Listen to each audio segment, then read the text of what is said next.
የአህያ ምናምን አይነት ነገር ድምጽ በቅጀት መልክ በቃ በጣም ኃይለኛ የአህያ አይነት ድምጽ አለ አይደል? አዎ በቃ የአህያ አትሉ የፈረስ ብቻ አላቅም የሆነ በቃ በጣም ያስጠላ ድምጽ ታወጣለች ማለቴ ወጣውኝ ምናምን ከሰፈር በቃ ወጣውኝ በደንብ ልፈልጋት ሞከርኩኝ የለችም ከዛ ዳኔክስ ከዛ እቤት ተመለስኩኝ ማለት ነው ከስራ ቀረሁኝ የዛን ቀን እቤት ስመለስ እቤት ጠበቀችኝ እቤት ነው የነበረችው ከዛ እንዳልኩ የሰመመን ሰዓት ስደርስ አሁንም ስነሳ የለችም አሁንም ጠፍታለች የለችም ባልኩ ሰዓት ላይ 9 ሰዓት ምናምን አካባቢ ማለት ነው በሩን አንተ አቆልፈው ነበር ቆልፈ ቁልፉን ለመያዛት ሞክርም ነበር ያው ብቻ ቆልፈው ያለው ያው ወዲም እሷም ስንፈልግ ከፍታ እንድንወጣ ነው በርግጥ ያው ከመሬት እየተነጣጠፍኩ ምን እያልኩ ነው ቤት መደርሰው ማለት ነው በቃ ሰክሬ ነው መግባት እንፈልገው እና በቃ በጣም ራሴን አቅሌን ስጪ በቃ ይሄን ነገር ለመርሳት ስል ያረኩት ነገር ሌላ በቃ ውስጤንም እየጎደው ዮሐንስ ተጨንቋል አንቺም የገባሽበት ጭንቀት እንዳለ እረዳለሁ ስለዚህ ገብተን እንነጋገር ግድ የለሽም መመኝ ማለት ነው አሁን ካለውበት ነገር አንፃር ማለት ነው እኔ ሰው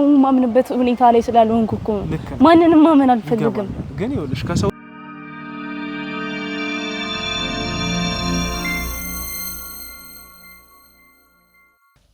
ሰላም ውድ የቻናሌ ተከታታዮች እንደምን ቆያችሁ ዛሬም እንደተለመደው ለየት ባለ ፕሮግራም ተገናኝተናል በዛሬው ፕሮግራማችን አንድ ባለ ታሪክ ይዤላችሁ ቀርቤያለሁ ባለ ታሪካችን እዚህ አብሮኝ ይገኛል ባለ ታሪካችን እንኳን በደህና መጣ እንኳን በደህና ቆያችሁኝ እስኪ በመጀመሪያ ስምህን ያው ከኔ ጋር ተዋውቀናል ያለውን ነገር ለኔም ለተመልካቾች ማስተዋወቅና ከዛ በኋላ ወደ ጉዳያችን እንግባ እሺ ደስ ይለኛል ስሜ ዮሐንስ ታምራት ባላለው እዚሁ የአዲስ አበባ ነዋሪ ነኝ ኑሮዬ እዚሁ ነው እንግዲህ መልካም እንግዲህ እስቲ ዮሐንስ ዛሬ ምን አጋጥሞ ነው ወደኛ ሚዲያ የመጣውና በተደጋጋሚ ደውነህልን እንደውም ምን ሰራውን ነገር በሙሉ ጥለን ነው አንተ ጋር የመጣው ነው በጣም ትልቅ ችግር ተፈጥሮብኛል መረስ አለባችሁ እኔ ጋርና የተፈጠረብኝም ነገር ትንሽ ወጣ ያለ ነገር ነው አጀብ የሚያስብል ጉድ ነውና እሱ ነገር እስኪ በደንብ ተመካክረንበት ብትፈቱልኝ ብለን የመጣውና እስኪ የተፈጠረብህ ነገር በደንብ በዝርዝር ሰፋ አድርገህ ገለጽልኝ በደም ደስ ይለኛል በዚህ አጋጣሚ እናንተ በጣም ለእንደዚህ አይነት ህይወታቸው ስብስብ ላለባቸው ጉዳት ለደረሰባቸው ሰዎች በጣም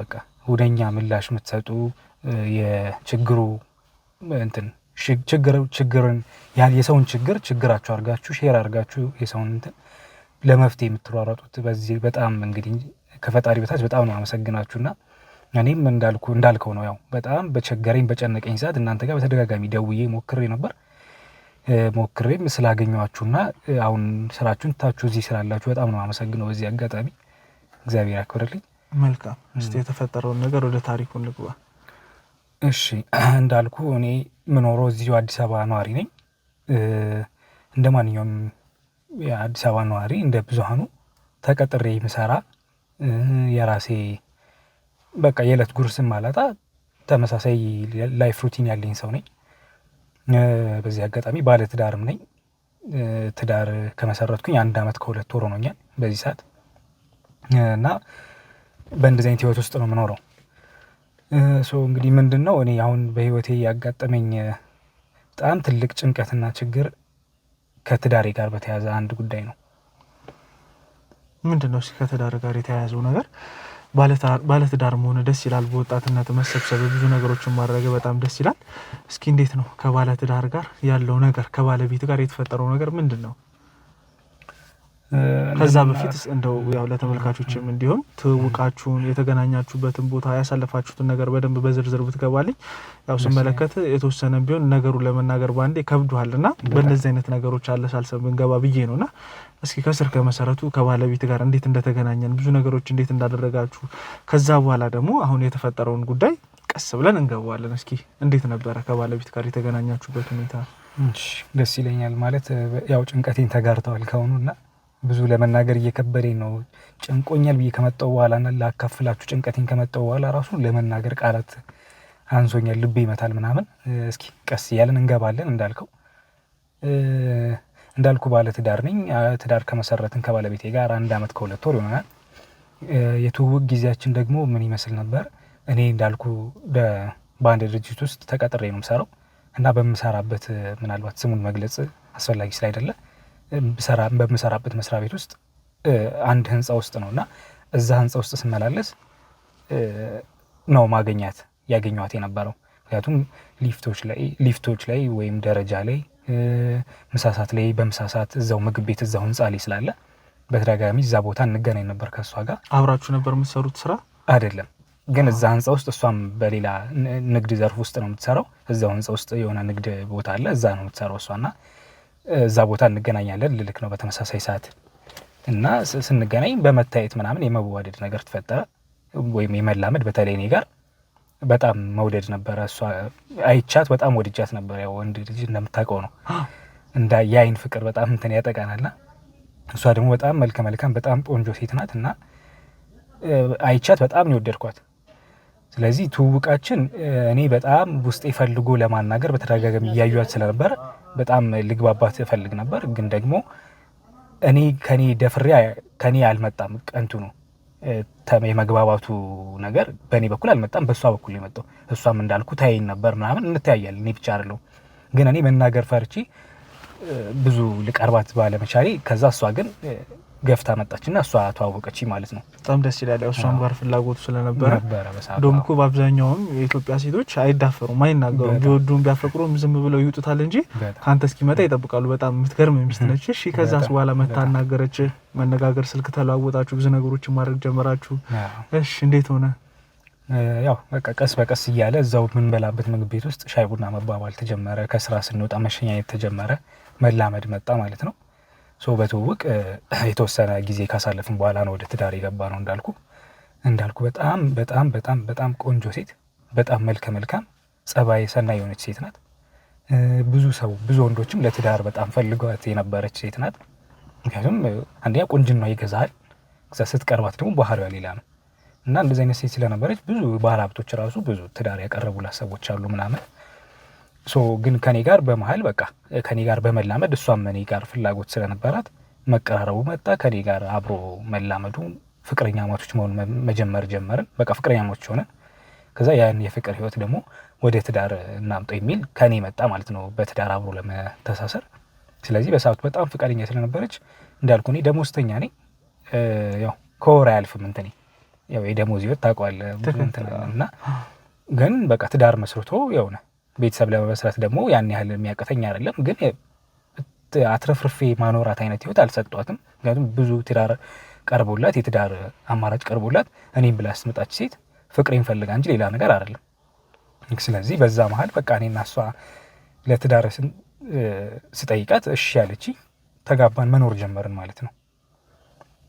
እና በቃ እንዳልኩ አንድ ከዛሬ ነገ እያለ አመት ተቆጠረ።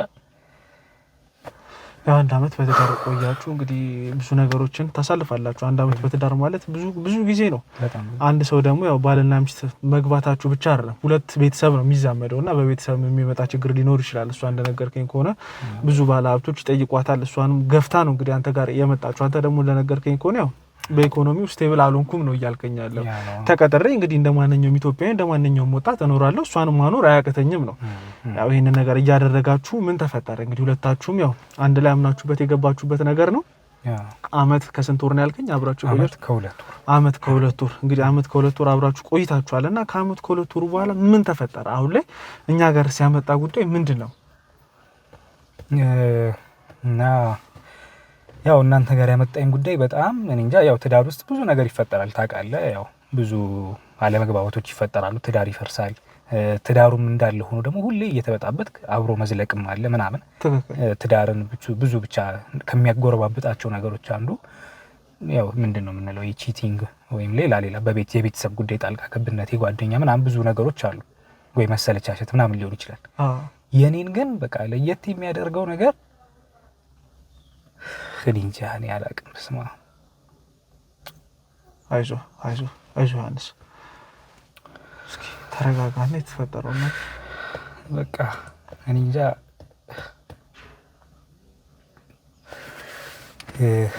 የኔ እንግዲህ የሆነው ብቻ አብሮ ያው በሰላም እንደቺ መልካም ሴት መወዳት ሴት በትዳር በቃ በጣም እንጃ ጥሩ ጊዜ እየሰጠችኝ ህይወቴ ተስተካከለ። ህይወቴ በቃ ከዚች ሴት ልጆች ወልደን አፍርተን ቤተሰብ መስርተን ብዬ ሳስብ እኔ በነገር ላይ ያው ከሚስቴ ጋር ስንተዋወቅ ወይም ደግሞ ስለ ሚስቴን ሳገባት ብዙ ዘመድ ወዳጅ የላትም እንደነገረችኝ ከሆነ ማለት ከደብረ ማርቆስ እንደመጣችና ቤተሰቦቿ ደብረ ማርቆስ እንደሚኖሩ ነው ማቀው የነገረችኝ ማለት ነው።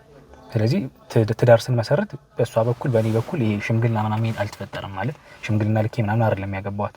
በቃ በእሷ ፈቃደኝነት የተመሰረተ ጋብቻ ነው ያደረግነው። ቀለበት ነው ያደረኩላት።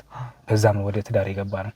በዚህ ጉዳይ ላይ የአንተን ቤተሰቦች የእሷን ቤተሰቦች ቅሬታ አላቀረቡ? ማለት ያው እንግዲህ ልጅ አሳድገህ ስትድር እንግዲህ ያለው ነገር አለ፣ ሰርግ ስትሰርግ የሚኖረው ነገር አለ፣ ደስታ አለና ያንን ነገር ባለማድረጋችሁ የአንተን ቤተሰብ የእሷን ቤተሰብ በተለይ ደግሞ የእሷ ቤተሰብ ሊጫኑ ሊቆጡ አልፈለጉም? ያው እሱ ነው አሁን እንግዲህ ትዳር ውስጥ ስንገባ የኔና የእሷን የመፈቃቀር ሁኔታ እንጂ ያየ ነው በሰዓቱ ለካ በጣም ቤተሰብ በጣም ትልቅ እንትን አለው። አንዳንዴ ጣልቃ የማይገባብህ እንጂ በትዳር ውስጥ ቤተሰብ መተዋወቅ ማስተዋወቅ ራሱ በጣም ትልቅ ነገር ነው። በዚህ አጋጣሚ ለሰው መናገር የምፈልገው ቤተሰብ ማስተዋወቅ በጣም ወሳኝ ነገር ነው እና እኔና እሷ ትዳር ውስጥ ስንገባ ስለ ቤተሰቦቿ ኢንዲቴል ማውቀው ነገር የለም። እሷም አልነገረችኝም። እኔም ለመጠየቅ ብዙ ገፋፍቻት አላውቅም። አሁን ላይ ነው ያ ነገር ግን ሪግሬት እንዳደረገው የሚያደርገኝ ነገር አለ። እንዴት ነው መሰለ ስትነግረኝ እሷ በኔ በኩል ቤተሰቦች አሉ፣ ያው እዚሁ ነው ኖረው ቤተሰቦች አሉ፣ ያውቋታል እሷ ነው። በእሷ በኩል ግን ደብረ ማርቆስ እንደምትኖርና ቤተሰቦቿ እንደሚያገሏት አይነት ነገር ነው የምታወራኝ የነበረው። ለምንድን ነው የሚያገሏት? አላቅም። እሱንም በቃ አልነገረችኝም። ብቻ በቃ ከቤተሰቦቿ ጋር ሰላም እንዳልሆነችና ከደብረ ማርቆስ ከቤተሰቦቿ ጋር ሰላም ባለመፍጠሩ የተነሳ ነው ወደ አዲስ አበባ መጣ ኑሯን የጀመረችው እዚህ ያደረገችው ማለት ነው። እና በዚህ መሀል እየኖረች እያለ ነው ከኔ ጋር ተዋውቀን እንግዲህ ቤተሰብ ለመስረት የወሰን ነው ወይም ደግሞ ትዳራችንን አንድ ላይ ያደረግ ነው ማለት ነው። ትዳር የመሰረትን ይቅርታ አንተ ሳታጣራ ነው የገባኸው ትዳር ውስጥ ማለት ያው እንግዲህ ከደብረ ማርቆስ የቤተሰብ ጉዳይ ነው አለመናገርም ትችላለች። ግን በትዳር ከተጣመራችሁ በኋላ የእሷን ጉዳይ አንተ ጉዳይ ነው የሚሆነው፣ እንግዲህ ያንተም ጉዳይ የእሷ ነው የሚሆነው። ሁለታችሁም አንድ ሰው ናችሁ።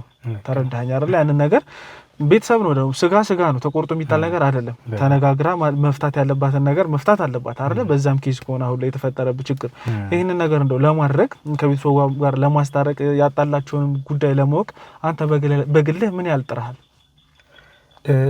እንዴት ነው መሰለህ እንዳልኩ ሚስቴ በጣም ጸባይ ሰናይ ነች። በጣም በጸባያ የምትገዛህ ነች፣ በመልኳ ብቻ አይደለም። እና ጸባያን እያወቅኩት ወይም ደግሞ ያን መልካም ጸባያን እያወቅኩት ግን ስለ ቤተሰብ በማነሳሳት እሷ አትሆንም፣ በቃ ትቀየርብኛለች። ስለ ቤተሰቧ ማንሳት አትፈልግም። ቤተሰቧ ምንድን ነው ማለት ምንድን ነው የሚሰሩት? እሱን አልነገረችኝም። ግን በቃ በስሱ እንኳን ልትነግረኝ ልታሳውቅ የፈለገችው በገፍቼ እንድጠይቃት አትፈልግም እንጂ ከላይ የምትነግረኝ በቃ ከቤተሰቦቿ ጋር እንደማትስማማ እንደማይፈልጓት እንደሚያገሏት አይነት ነገር ነው። እና የቤተሰብ ይሄ በጣም ትልቅ መጥፎ ምንድነው ትራውማ አለባት እና ያ ነገር ስላላት ስለ ቤተሰቧን ማውራት አትፈልግም ነው አጠቃላይ። በቃ በአጠቃላይ ግን ከቤተሰቦቿ በቃ ተነጥላ መጣ እዚህ ሰላም የሆነ ህይወት እየመራች እንዳለ ከኔ ጋርና ከዚህ በኋላ ስለዛ ስላለፈ ህይወቷ ማሰብ እንደማትፈልግና አሁን ላይ ወደፊቷ መኖር እንደምትፈልግ ብቻ ነው ማውቀው። ለዛም ደግሞ እንደ አንድ ባል ወይም እንደ አባወራ ወይም በቃ እንደ ባል እኔ እሷን በቃ ፊውቸሯን ማሳመር ነው እንጂ የምፈልገው መስተካከልም ካለበት ወደፊት ብዬ ነው ያሰብኩት በውስጤ እንጂ በቃ በሰዓቱ ያንን ጫና አድርጎ መጠየቅና ቤተሰቦች ላስታርቅሽ ምናምን አይነት እንትን አልፈለኩም። ምክንያቱም እንዳልኩ በቃ ትቀየራለች። ልክ እንደዚህ አይነት ጥያቄ ልጠይቃት ከአንድም ሁለቴ ሞክሬ ተቀየራለች እና አትፈልግም እንዳነሳባት ሰው በቃ ጸባያን እንዲሁ እንዳለች ነገሮቹ ከቀን ቀን ይስተካከላሉ ወደፊት በሚል ሳልጠይቃት አለፈ ማለት ነው አመት ከምናምኑ። ግን በዚህ መሀል ምን ትለኛለች እሷ ወንድም ግን አላት፣ በአባት የሚገናኙ ወንድም እንዳላት ነግራኛለች አዲስ አበባ ውስጥ። ከሱም ጋር ግን እንደማትገናኝ እኔም ተገናኝቼው አላቅም። ግን እንደዚህ በጭምጭምታ በሃይላይት ነው የነገረችኝ ስለሱ ወንድም እንዳላት በአባት እንደሚገናኙ ማለት ነው። እና ያንን ነግራኛለች። ስለሱም ግን ላቅ አልቻልኩም። የት እንደሆነ አድራሻው አላቅም። ብቻ አዲስ አበባ እንደሚኖር ነው የነገረችኝ። ስለሱ ግን ማውቀው ነገር የለም ነው። እና በቃ ይሄን ነው ማውቀው። እንግዲህ በዚህ መሀል እኔ ቤተሰቦቼ ያውቋታል፣ በጣም ቆንጆ ናት ምናምን፣ ጸባያም ደስ ይላል። ቤተሰቦቼ ያውቋታል፣ ይወዷታል። እነሱም ሲጠይቋት ብዙ ስለ ቤተሰቦቿ ብዙ ነገር ምንም አትናገርም። ብቻ ግን ከኔ ጋር በፍቅር እንደምንኖር ስለሚያስቡ ደስተኞች ናቸው ቤተሰቦቼ፣ በእሷም ማለት ነው በትዳራችን። ስለዚህ ያ ነው የነበረው ነው። እሺ ከዛስ በኋላ አሁን ላይ ከቤት እንደጠፋች ነግረኸኛል። የጠፋችሁም እንግዲህ 1 ሳምንት ገደማ ሆኗታል። የትም አስፈልጋታል፣ ፖሊስ ጣቢያ ሜዳ አመልክተሃል። እንደነገርከኝ ከሆነ እንግዲህ እዚህም አለ የተባለው ወንድሟንም ፈልገህ ተገናኝተህ ለማውራት እሱንም አስበሃል። እንዲሁም የሁሉ ነገር የማይሆን ከሆነ ደግሞ ደብረ ማርቆስ ድረስም ሄደ እንግዲህ ቤተሰቦቹ አሉበት የሚባሉበት ቦታ ያው ደብረ ማርቆስ ሲባል አንድ ቦታ አይደለም፣ በጣም ሰፊ ነው ከተማው የሚሆነው ብዙ ህዝብ አለ። እንግዲህ በጠይቀህም የምታገኘው ነገር አይደለም። ማስታወቂያም እንግዲህ ለማስፈለግ ሞክሬያለሁ፣ ማስታወቂያም ብለሃል። እነዚህን ሁሉ ነገሮች ለማድረግ አስበሃል። ግን ከዛ በፊት አንድ እድል እናንተ ጋር ለሞክር ብለህ ነው እኛ ጋር የመጣኸው። እንግዲህ ከካሜራ በስተጀርባ ውድ ቤተሰቦች አውርተናል የተወሰነም ቢሆንና እስኪ የተፈጠረው ነገር አሁን በዝርዝር ግለጽልኝ። ምን ከቤት ሊያስጠፋት እንደቻለ በምን ጉዳይ ተነጋግራችሁ እንደነበረ ብዙ ነገሮችን አውርተናል ብለኛልና ምን እንግዲህ ሊያጠፋት እንደሚችል የትስ ልትሄድ እንደምትችል አሁን ላይ እያስጨነቀን አይደለ? የት ነው የምትገኘው የሚለውም ነገር ነው እያስጨነቀን ያለውና እስቲ እሱን ነገር በደንብ እናወራበት። አሁን ላይ ያው ያ ነው መቅደም ያለበት ከሁሉም በፊት የሷ መገኘት፣ የሷ ሰላም መሆን፣ የሷ ጤና መሆን ነው ማወቅ ያለብን አይደለ? የትዳር አጋር ነች፣ ብዙ ነገሮች ወደፊት የምታደርጉት ሴት ነች የጠፋችብህና እስኪ እሱን ነገር ንገረኝ። በደም ከቅርብ ጊዜ ወራቶች ወዲህ በቃ እያልን እየኖርን ነው። በሰላም እንኖራለን። በሰላም ወተን ሰርተን ገብተን በቃ ቤታችንን አሙቀን እንኖራለን። አሁን ቅርብ ወራት ወዲህ ደግሞ አንድ 5-6 ወር አካባቢ ተኝተን ሌሊት በጣም እንደ አህያ ምናምን አይነት ነገር ድምጽ በቅዠት መልክ በቃ በጣም ኃይለኛ የአህያ አይነት ድምጽ አለ አይደል? አዎ። በቃ የአህያ አትሉ የፈረስ ብቻ አላቅም የሆነ በቃ በጣም ያስጠላ ድምጽ ታወጣለች። በቃ ሞታ ነው የምነግርህ። ማለት ቀስቀሻት አትነሳም፣ በራሷ ጊዜ ነው የምትነሳው። ድምጿን ሰማው በጣም ነው የሚረብሸው። ማለት ይሄ ድምጽ ለጎረቤት ራሱ ያስተጋባል። ይሄ ድምጽ ጎረቤት ራሱ ምናልባት ሰው ነው ብሎ ስለማያስብ እንጂ ይሰማል። እና እኔ ደግሞ አጠገቧ ተኝቼ የትዳር አጋሪ ነች። እንዴት ማለት እንዴት ሊሆን ቻለ? እንዴት እንደዚህ ልትጮህ ቻለች እንደ አህያ? አላቅም። ማለት በቃ ይሄ የመጀመሪያው እንትኖች ናቸው ጊዜያቶች የነበሩት ናቸውና በጣም ኃይለኛ ቅዠት በተደጋጋሚ በየቀኑ ወይም ደግሞ ከቀን ሌሊት ሁሌ እንደዚህ ነው በቃ የሚፈጠር የነበረው ኃይለኛ ቅዠት። ለረጅም ሰዓት ቀስቀሻት አትነሳ፣ በራሷ ጊዜ ነው የምትነሳው። እና ይሄ ነገር ከዛ ቀን ላይ ነው ያንን ነገር እንግዲህ ልጠይቃት የሞከርኩት ማለት ነው። ቀን ላይ ስጠይቃት ምንድን ነው መልሶ እሷ የሚሆነው? ምን ነው ቃዥው እንዴ? የምታውቀው ነገር የለም እሷ ስለሆነው ነገር ቃዥው እንዴ ምናምን አይነት ነገር ነው የምትለኝ። ከዛ እና ደፍሬም እንደዚህ ታረጊያለሽ የሆነ ውስጤ ፈርቷል። እንግዲህ ግን እሷን ለማጽናናት ስል ውስጤ እንዳልፈራና እሷም እንዳትጨነቅ አይነት ነገር ነው አጠያይቄ የነበረው በሰዓቱ እንጂ እንደዚህ ግልጽ አድርጊ እንደዚህ ነሽ ምናምን ብዬ የሆነ የመጠየፍ ወይም በጣም ይሄ ልቤ ፈራውን ያህል አይደለም ኤክስፕሌን ማድረግላት ወይም ምነግራት። ግን አሁን እየነገርከኝ ያለኸው እንደ አህያ ትጮሃለች ነው እያልከኝ ያለኸውና እንደ አህያ መጮሃ እንግዲህ ይረብሻል፣ አንተንም ይረብሻል፣ እሷንም የሚረብሽ ነገር ነው። እንግዲህ ይሄንን ነገር ያው መቼም ቢሆን ልታሳያት ትችላለህ፣ በድምጽም በሁሉም ነገር ቀርተህ ልታሰማት ትችላለህ። ያንን ነገር እንደው ለማድረግ አልሞከርክም? በቃ ሌሊት በመጣ ማን ነው እቺ የሌሊቷ ሰዓት በመጣሽ ቁጥር እኔ ከመኝታ ቤት ወጥቼ መተኛት እንጂ በቃ ወጥቼ ወደ ሳሎን እገባለሁ። ያቺን ማድረግ ነው ማፈልገው እንጂ የሆነ ለመቅረጽ እንደዚህ ያሳይቻት በነጋታው ምናምን የሚል ነገር አይደለም። ግን ደግሞ በነጋታው እንዳልኩ ከአንድ ሙለት ጠይቂያት በቃ ምንም እንደማታውቅ ነው የምትሆነው። ቤቱንስ እንደው ጸበል ለማስረጨት የክርስትና አባትም የነፍስ አባትም ካላችሁ እንደዚህ አይነት ሰው አምታችሁ እንግዲህ ቤቱን የማስረጨት የማጸለይ ብዙ ነገሮችን የማድረግ ሲያልፍም ደግሞ ወደ ጸበል ሄዶ ወደ ቤተክርስቲያን ሄዶ የመጸበል የማድረግ ነገር አልሞከራችሁም? ወደ ይሄ ነገር እንግዲህ ከእምነት ጋር የሚጋጭ ነገር ነው፣ በእምነት ሊፈታ የሚችል ነገር ነው እንጂ በዘመናዊ ሕክምና ይህንን ነገር ሊያሻሽሉት አይችሉም። ምክንያቱም ይሄ የተቀደደ የተሰበረ ወይ ደግሞ የስነ ልቦና ነገር አይደለም፣ ለሊት የሚፈጠር ነገር ነው። ይሄ ነገር የሚፈታው በዛ ነውና ያንን ነገር ሳይከፋ እንግዲህ እንዳልከኝ ኮን 5 ወር 6 ወር ባለቤት እንደ አህያ እየጮች አብራት መኖር ማለት በጣም ከባድ ነገር ነው። ይሄንን ነገር እናንተ ለማድረግ አልሞከራችሁም ነበር? አዎ አድርጌያለሁ። እንዳልኩ ያው ትዳር ላይ ስትገባ ንስሐ አባት ያስፈልጋል። ንስሐ አባቴንም ለማናገር ሞክሬያለሁ። በሰዓቱ አልተገኙልኝም። በዚህ አጋጣሚ ያው ትንሽ አንዳንዴ ንስሐ አባት ስትይዝ ራሱ ትልቅ እንትን ይፈልጋልና ሁነኛ ይቅርታ ሃይማኖቱን እንትን ለማለት አይደለም፣ ግን በቃ አጋጣሚ ሆኖ እሳቸው ጋር ብዙ አልመጡልኝም። እንዳልኩ ቤቱን ለማስረጨት ምናምን ያ ነገር አልሆነም። ግን እኔ በራሴ ሰንበት ጠብቄ ጸበል ይዣት ሄጄ አውቃለሁ።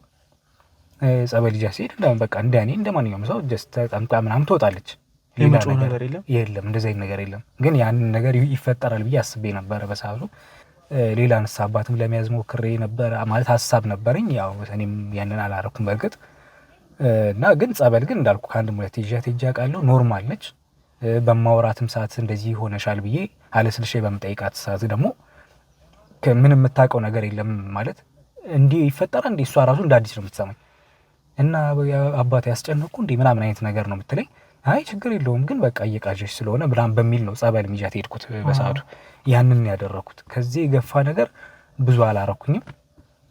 ከዛ በዚህ መሀል ግን እያለ እየባሰ የመጣው ይሄ ነገር የሆነ ሰዓት ላይ ተኝቼ ያው የለመድከው አንዳንዴ ነገር አለ አይደል? በቃ ሰዓቷ ሲደርስ የሆነ ሰዓት ሲደርስ ያ ሰዓት እኔ የምባንንበት ሰዓት ነበር፣ እሷ የምትቀዥበት ሰዓት። ከዛ ያቺን ልምድ ለመድኩኝና አንድ ሌሊት ላይ በዛ ሰዓት ብንነስል ካጠገቤ የለችም።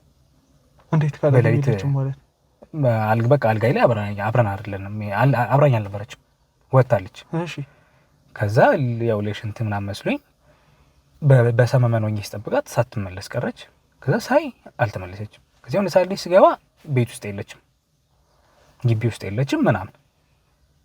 በቃ እንጃ ልነግር አልችልም። በቃ የተሰማኝን ስሜት እኔና ፈጣሪ ነው የምናውቀው በሰዓቱ። ከሌሊቱ ስንት ሰዓት ነበር ይሄ ነገር? እንዴ ኦልሞስት 9 ሰዓት በኋላ ነው።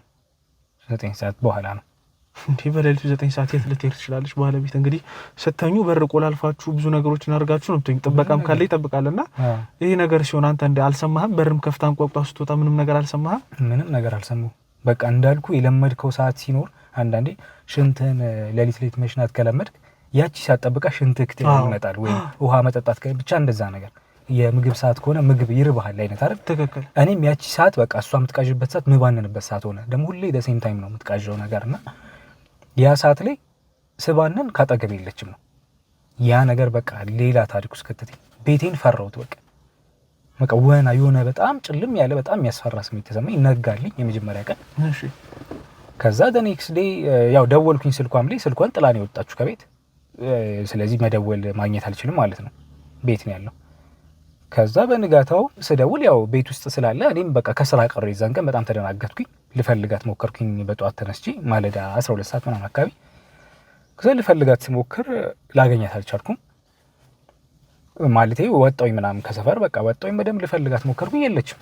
ከዛ እቤት ተመለስኩኝ ማለት ነው። ከስራ ቀረሁኝ። የዛን ቀን እቤት ስመለስ እቤት ጠበቀችኝ። ቤት ነው የነበረችው። ቤት አገኘሃት? ቤት አገኘኋት። እሺ። በጣም የሚያስገርም ነገር ነው። እንደው ስትጠይቃት ምን ሆነ ምላሿ? በጣም ነው እንግዲህ ውድ ቤተሰቦቼንም እኔንም የሚያስደነግጠውና በሌሊት 9 ሰዓት ወጥታ እንግዲህ ቀን ስትመጣ አገኘሃት። ምን አለች እሷ?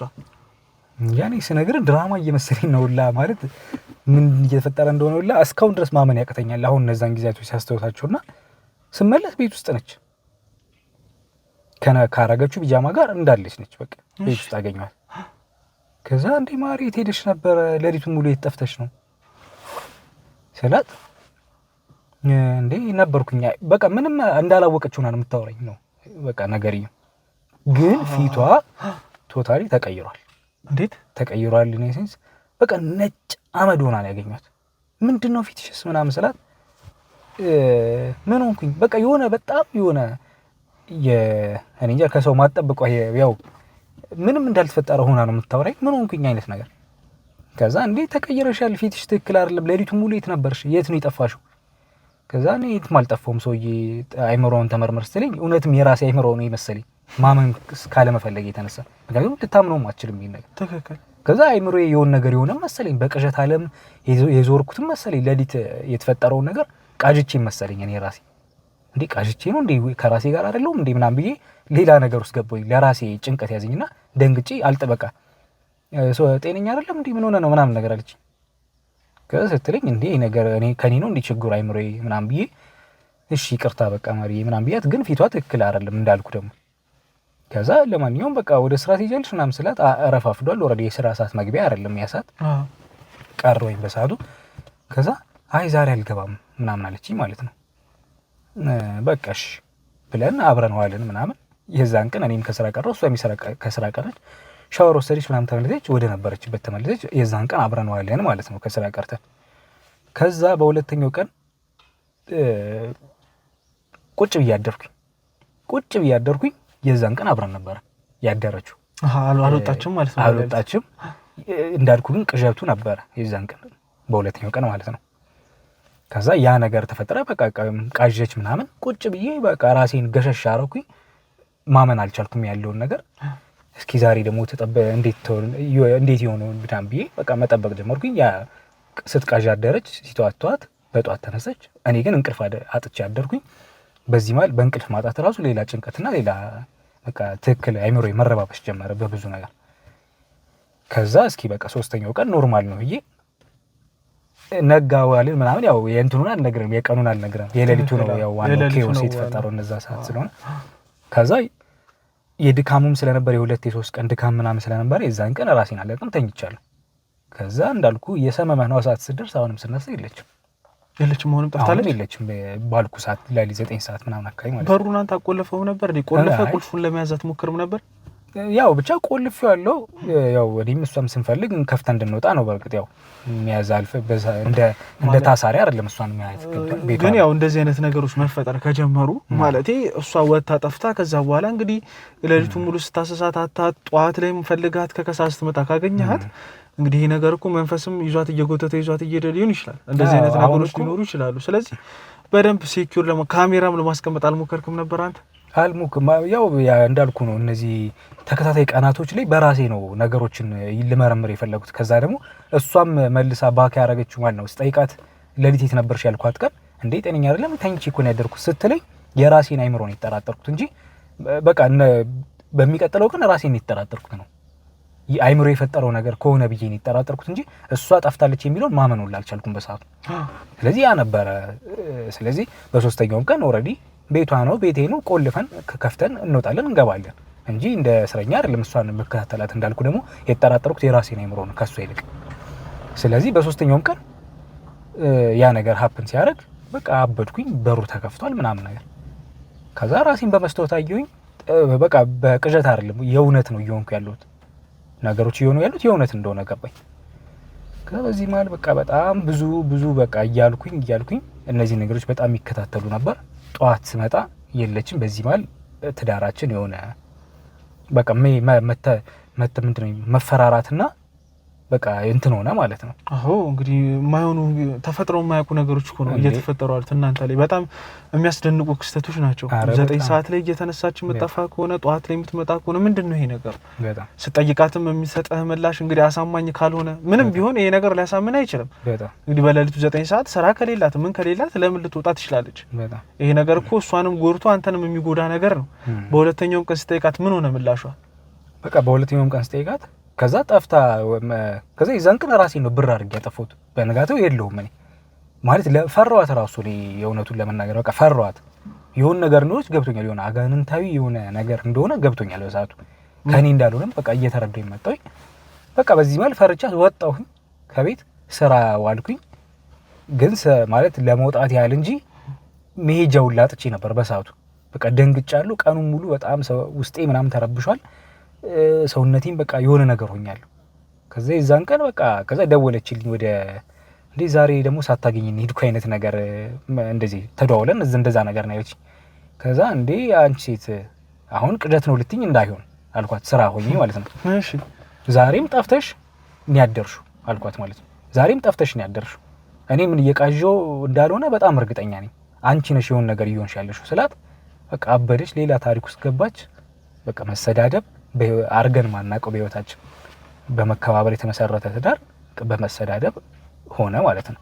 ከዛ ቤት ስትመጣ ለመመካከር ሞከርን ማለት እኔ ፈልጌ ያንን ነገር ምንድነው አረጋግቼ ወይም ማስተባብዬ ለማውራት ስሞክር በጣም ሴጣን እየሆነች መጣች። በቃ ንግሯ ትክክል አይደለም ምናምን። በዚህ ማለት እኔና ትዳራችን ፌድ እያደረገ መጣ ማለት ነው። በቃ መጠላላት መፈራራት ሆነ። ከዛ እነዚህ ነገሮች መከታተል ጀመሩ። ማማክረው ሰው በጣም በቃ አጣሁኝ። ለጓደኞቼም እንዳላማክር ግራም ያጋባ ነገር ሆነ። በቃ ለሰው ማማከር ግራም ያጋባ ነገር ሆነ። ከዛ እያለ በቃ እነዚህ ወራቶች እንዴት ራሱ እንደተወጡት አላቅም። አሁን የምልህን ወራቶች እንዴት ጸጥ ብዬ ለሰው ሳልናገር እንዳለፍኩት ራሱ ይገርመኛል። ፍዝዝ ነው ያልኩት። በቃ ፈዘዝኩ።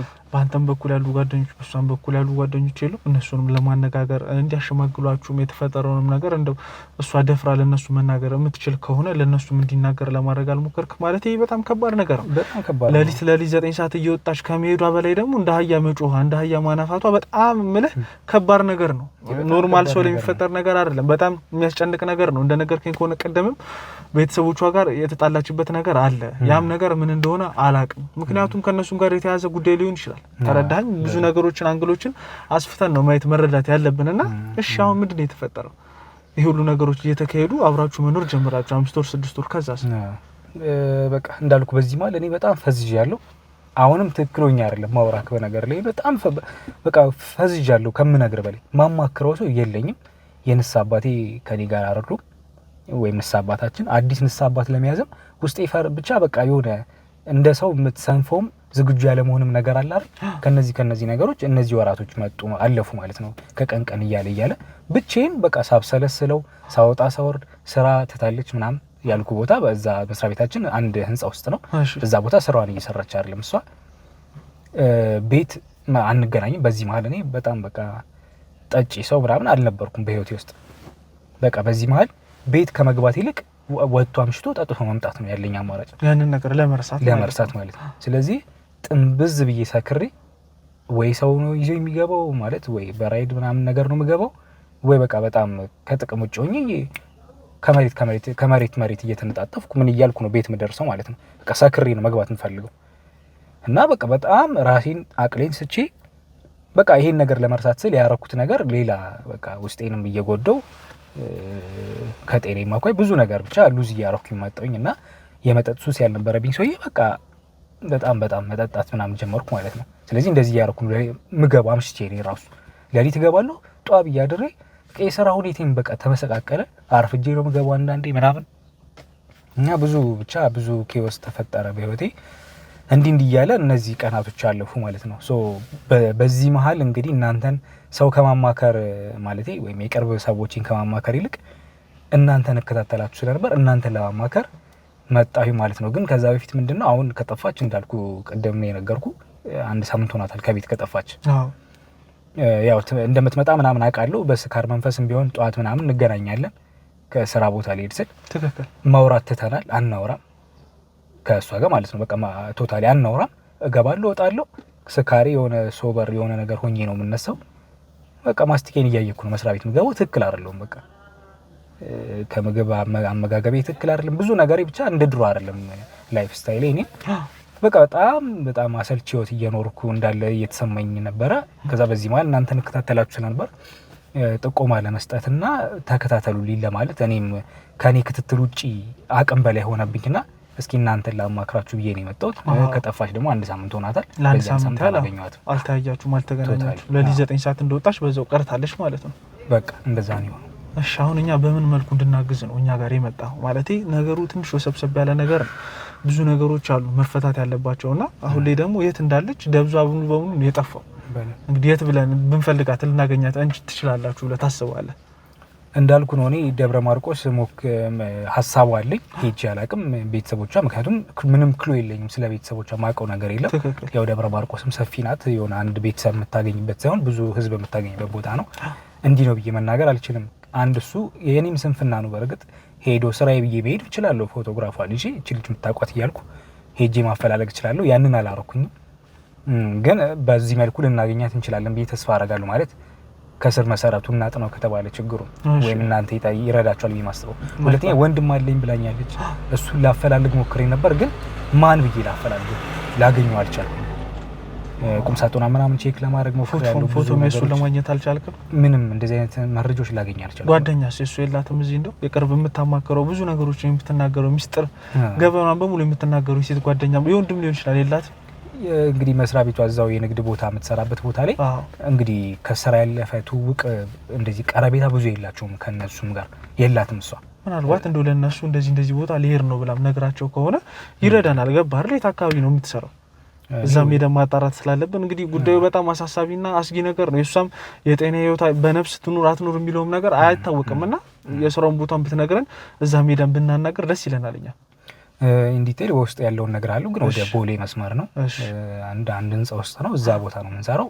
በውስጥ እነግርሃለሁ። እስኪ ታው ያለውን ነገር ብቻ እኔ በምችለው አቅም እኔ ጥቆማ መስጠት መረጃ መስጠት በምችለው ልክ እሰጣቸዋለሁ። መልካም። ቤት ውስጥ መፈተሽ ያለበት ነገር ካለ ቤት ውስጥ በደንብ እሱማ ምን ጀምሮ ከቤት ነው። ቤት ውስጥ እንፈትሻለን፣ ያለውን ነገር በሙሉ እናጠራለን፣ እናያለን። አንተም እንግዲህ እንደዚህ እየተፈጠረ ከሆነ እዛ ቤት ውስጥ መኖርህ ሴፍ ነው ብዬ አላስብም። ስለዚህ ሌላ እንግዲህ ቤት ተከራይተህ ብትኖር ብትወጣ ደስ ይለናል። ከዛ ቤት ውስጥ አንድ አይተነው ነገሩን ሙሉ ለሙሉ ፍተሻ አድርገንበት መንፈስ ነው እንግዲህ ሊሆን የሚችለው። በሌሊት 9 ሰዓት የሚያስነሳት ከሆነ እንደ አህያ የሚያስጨዋት ከሆነ የባስ ብሎ የሚሰውራት የሚያጠፋት ከሆነ እንግዲህ ይሄ ነገር መንፈስ ሊሆን ስለሚችል ቤት ውስጥ የተደረገ ነገር ሊኖር ስለሚችል ቤቱን ፈትሸን አጥርተን ጸበል ረጭተን እንግዲህ ይሄ ነገር አንተም ላይ የሚደጋገምብህ ከሆነ መውጣት አለብህ። ገባህ አይደል? ስለዚህ እስቲ በመጨረሻ እንደው ማስተላለፍ የምትፈልገው መልእክት ካለ ቀረ የምትለው ሀሳብ የረሳው ነገር እኛ ይጠቅመናል ብለህ የምታስበው ነገር ካለ ንገረኝ። እንደ አጠቃላይ እንግዲህ ትዳር ስትመሰርቱ እንዳልኩ ነው ቅድም አሁን ላይ ነው የምጸጸተው ቤተሰብ እርስ በርስ ማስተዋወቅ የሚለው እሱ ነገር በጣም ትዳር ላይ ስትገቡ እንደዚህ አይነት ነገር ወሳኝ ነው። ግዴታ ሁለታችን ተፋቅረናል እኔና እሷ ብቻ ተፈላልገናል አይደለም፣ እሱ አይሰራም። በቃ ቤተሰብ ካለ እስካለ ድረስ ዘር እስካለ ድረስ የባልም የሚስትን ቤተሰብ መተዋወቅ መቻል፣ ስለ አስተዳደጓ ማወቅ መቻል፣ ስለ አስተዳደጉ ማወቅ መቻል፣ እነዚህ ነገሮች ለትዳር በጣም ወሳኝነት እንዳላቸው በጣም የተረዳውበት ነው። ያንን አርጉ። ከዛ በስተቀር እናንተን በጣም ትልቅ ሪስክ ወስዳችሁ ነው ብዙ ሰዎችን ስትረዱ ማየው። እንግዲህ ለኔም ደግሞ በዚህ ሰዓት እንግዲህ ስራችሁን ትታችሁ እኔን ለማገዝ ስለመጣችሁ በጣም ነው ማመሰግነው። በጣም ሪስክ አለው እንግዲህ አብራችሁኝ ስለምትሆኑ ከዚህ በኋላ መፍትሄ እስክናገኝ ድረስ ተስፋ አደርጋለሁ አብራችሁኝ እንደምትሆኑ ፈጣሪም እንደሚያግዘን ተስፋ አደርጋለሁ። አመሰግናለሁ። ይሄ ነው ምለው። ያው እንግዲህ ውድ ቤተሰቦቼ ከዮሐንስ ጋር የነበረውን ቆይታ ተከታተላችኋል። እንግዲህ በጣም የሚያስደነግጥ ምንም እንግዲህ እዚህ ምድር ላይ ራሱ ተፈጥሮ ይታወቃል የማይባል ነገር ነው። እንግዲህ በፊልም የምናውቀው ነገር ነው እሱ ቤት ውስጥ እሱ ቤተሰብ ውስጥ እየተፈጠረ ያለውና አሁን ላይ እንግዲህ እንደነገረን ከሆነ ሳምንት ሆኗታል። አይኗንም ካያት ከጠፋች እንግዲህ ለሊት 9 ሰዓት ነው ከተኙበት ተነስታ የጠፋችውና አሁን ላይ እንግዲህ ሚስቴን አፋልጉልኝ፣ የተፈጠረም ነገር አለ፣ በቤተሰቧም የተፈጠሩ ችግሮች አሉ፣ የባድ ነገር የመጥፎ ነገር እንግዲህ የመናፍስት ነገር እንደሆነ ነው የሚጠረጥረው ብሎናል። እንግዲህ እኛም የቻለውን ነገር በሙሉ አነፍንፈን አጣርተን እንግዲህ ይሄ ጉዳይ ምን እንደሆነ ለመረስ እንሞክራለን። እስከ ፕሮግራማችን ፍጻሜ አብራችሁ ነው።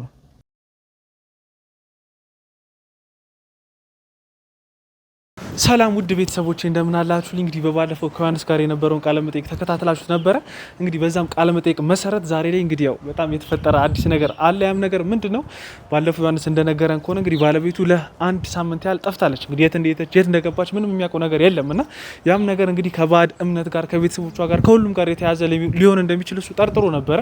እኛም እንግዲህ በባለፈው እሱ እንደነገረን ከሆነ ምንም አይነት ፍንጭ አላገኘንም ነበር። ግን ያው ለ15 ቀናት ያህል እንግዲህ ክትትሎችን በደንብ አድርገን እሷ የምትሰራበትን ፎቅ ላይ ሄደን ቤት ውስጥን በደንብ ፈትሸን የምናገኛቸውን መረጃዎች በሙሉ አሰባስበን እንግዲህ ዛሬ ላይ አሰላ ተገኝተናል። አሰላም የተገኘንበት ጉዳይ እሷ ስልክ ቀይራ አድራሿን አጥፍታ ብዙ ነገሮች ቀይራ እዚህ እንደምትገኝ ደርሰንበታል። ያም እንግዲህ የደረስንበት ጉዳይ ብዙ ስልኮችን ደውለን ብዙ ነገሮችን ብዙ መረጃዎችን ሰብስበን ነው እዚህ የደረስነውና የተወሰነ እንግዲህ ከኔ ጋር ተነጋግረናል። ይሄ ሁሉ ነገር ስናደርግ ያው ዮሐንስ እንዳይደነግጥ ሁሉንም ነገር አልነገርነውም። እንግዲህ ድንገትም ነው እዚህም የተገኘ ነው። አሁን ያው እንግዲህ ከመረጃዎቹን ባሻገር አንድ ሰው መረጃ ጥቆማ ሰጥቶን ነው እንግዲህ እዚህ ድረስ የደረስነው። ያው እንግዲህ በመረጃውም ተጨማሪ አንድ ሰው ነው እንግዲህ እዚህ እንደምትገኝ ጥቆማ ሰጥቶን የመጣ ነው። እንግዲህ ደውዬላት የተወሰነ በስልክ ተነጋግረናል። እዚህም ጋር እንግዲህ እንደምትመጣ ገልጻልኛለች። እስቲ ደግሞ እሷ መጣ የሚፈጠረውን ነገር አብረን እንከታተል።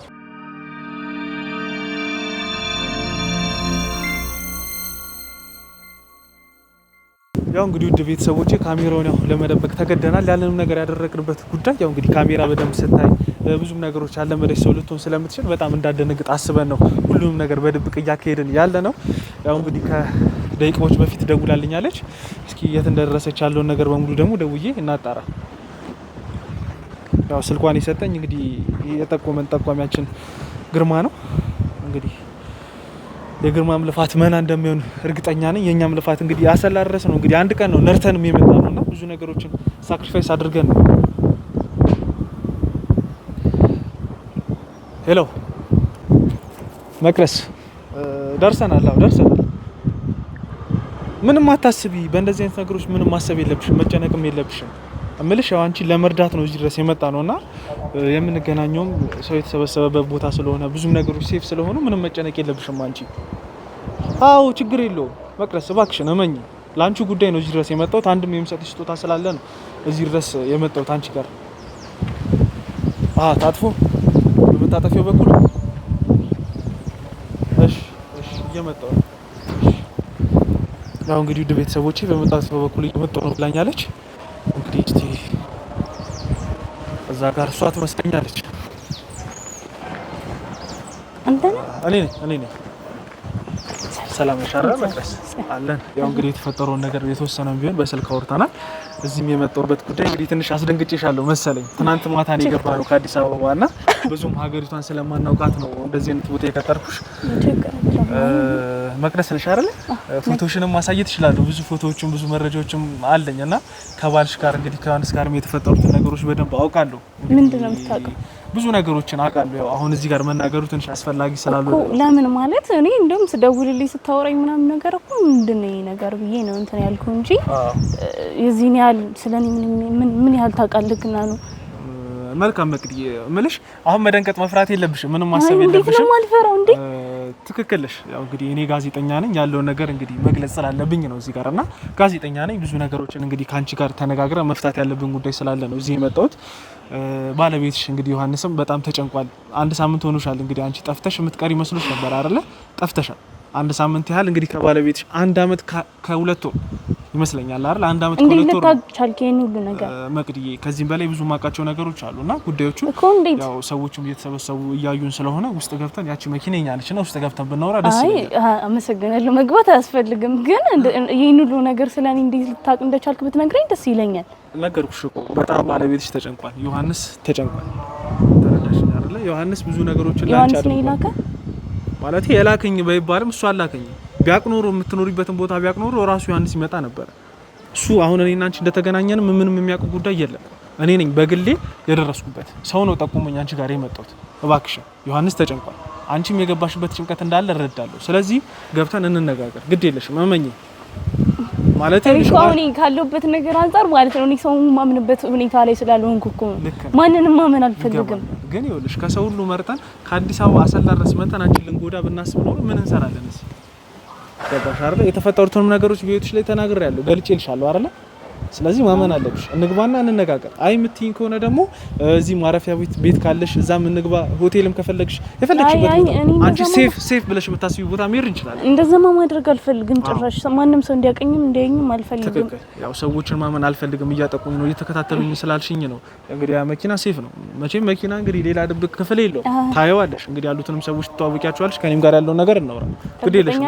እርግጠኛ ነኝ መቅዲ ይመኝ እንዴ ሁሉንም ነገር ማስረጃዎችን ስለኔ ማወቅ ከፈለግሽ እንግዲህ ማሳይሽ ይሆናል። አትፍሪ።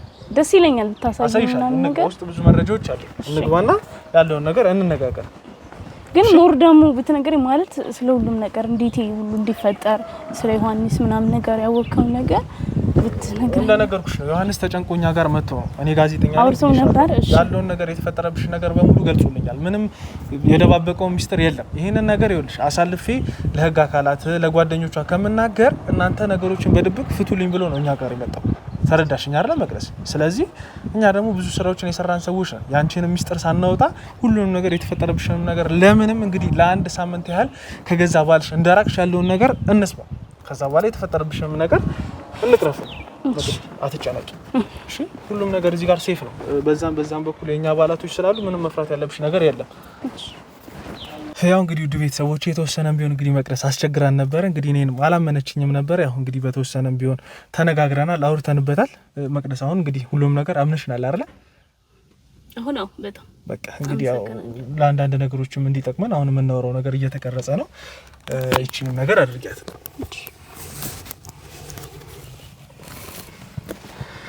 መልካም መቅዲ፣ እንግዲህ እዚህ ድረስ የመጣንበትን ጉዳይ የተወሰነም ቢሆን ቅድም ውጭ ላይ ገልጬልሻለሁ፣ አውርቼሻለሁ። በጣም እንግዲህ አስጨናቂ ነገር ተፈጥሮብሽ ከአዲስ አበባ እንደሸሸሽ እንደጠፋሽ የራሴን ግምት ነው እንግዲህ አሁን ላይ እየነገርኩሽ ያለሁትና ሁሉንም ነገር እንግዲህ ከባልሽ ጋር ያለውን የተፈጠረውን ነገር ባለቤትሽ ነግሮኛል፣ ገልጾልኛል። ከሱም ጋር እንግዲህ በቻልኩት አቅም ተወያይተንበታል። ኦልሞስት አሁን ወደ 20 ቀን 25 ቀን ይሆናል እንግዲህ ከባለቤትሽም ጋር ካወራን ከተወያየንበት ስላንቺ ጉዳይ በጣም ተጨንቋል። መቼም ቢሆን እንግዲህ አንድ አመት ከሁለት ወር አይደለም አንድ ቀንም ሁለት ቀንም አብሮት የቆዩት ሰው ሲጠፋ ድንገት ያሳስባል። ነገሮች በሙሉ ያስጨንቃሉ። አንቺ ደግሞ ትዳር አለሽ፣ ትዳር መስርታችኋል። ትዳር ከመሰረተ በኋላ እንግዲህ ያው ልጆችንም ወለድ ብዙ ነገሮችን ማድረግ ሲጠበቅባችሁ ነው። እንደነገረኝ ከሆነ ብዙ ነገሮችን መስዋዕት አድርገሽ ነው አንቺ እሱ ጋር የቀረብሽው። ብዙ ባለሀብት ሰዎችን፣ ብዙ ገንዘብ ያላቸውን ብዙ ነገሮችን ነው እንግዲህ አንቺ መስዋዕት አድርገሽ ሳክሪፋይስ አድርገሽ ከሱ ጋር ለመኖር ያሰብሽው እየኖራችሁም ያላችሁት እና ይህን ሁሉ ነገር እያደረግሽ አብረሽ እየኖርሽው ምን ነገር ተገኝቶ ነው እንግዲህ በአንዴ ጥለሹ ልጠፊ እንዲሁም አራሻሽ ልታጠፊበት እሱንም ልታገኙ ያልፈለግሽው? በምን ጉዳይ ነው? ምን ቢፈጠርብሽ ነው? ይሄ ነገር አስጨንቆን ነው እኛም ዛሬ እዚህ ድረስ የመጣ ነው እና ከመጥፋትሽ ጀርባ ያለውን ነገር አንዳንድ ነገሮችም አሉ እንግዲህ አሁን ላይ ላንቺ ለመቅለስ ትንሽ የሚከብዱኝ ነገሮች አሉ። ግን አንቺም ለማንም ያላወራሻቸው እኔና ባለቤትሽ ብቻ የምናውቃቸው በሁለታችሁ ብቻ ያለው ነገር ግን እሱ ስለጨነቀው ለእኔ ነገረኝ ነገሮች አሉና እነሱስ ነገሮች ምን አድርገውብሽ ነው አሁን ላይ እዚህ ልትመጪ የቻልሽው? እስቲ እነዚህ ነገሮች በደንብ በሰፊው ብናወራበት ደስ ይለኛል። ቀደምም አንቺ ሰዎች ሊያጠቁኝ ይፈልጋሉ፣ ማንንም አላምንም፣ ብዙ ነገሮች እየተከታተሉኝ ነው፣ ለዛ ነው እዚህ የመጣሁት ብለሽኛል እና እነዚህ ነገሮች በሰፊው አውርተንበት ወደ መፍትሄው እንድንሄድ ነው የፈለኩት። እዚህ ድረስ መተን አንቺ ማግኘት ቀላል ነገር ብለሽ አታስቢ። ተረዳሽኝ አይደል? በጣም ብዙ ጥረቶችን አድርገን ብዙ መረጃዎችን ሰብስበን ብዙ ሰዎችን ጥቆማ አግኝተን ነው እዚህ የመጣ ነውና እስኪ የተፈጠረብሽ ነገር ንገሪ። ምንድነው ያጋጠመሽ?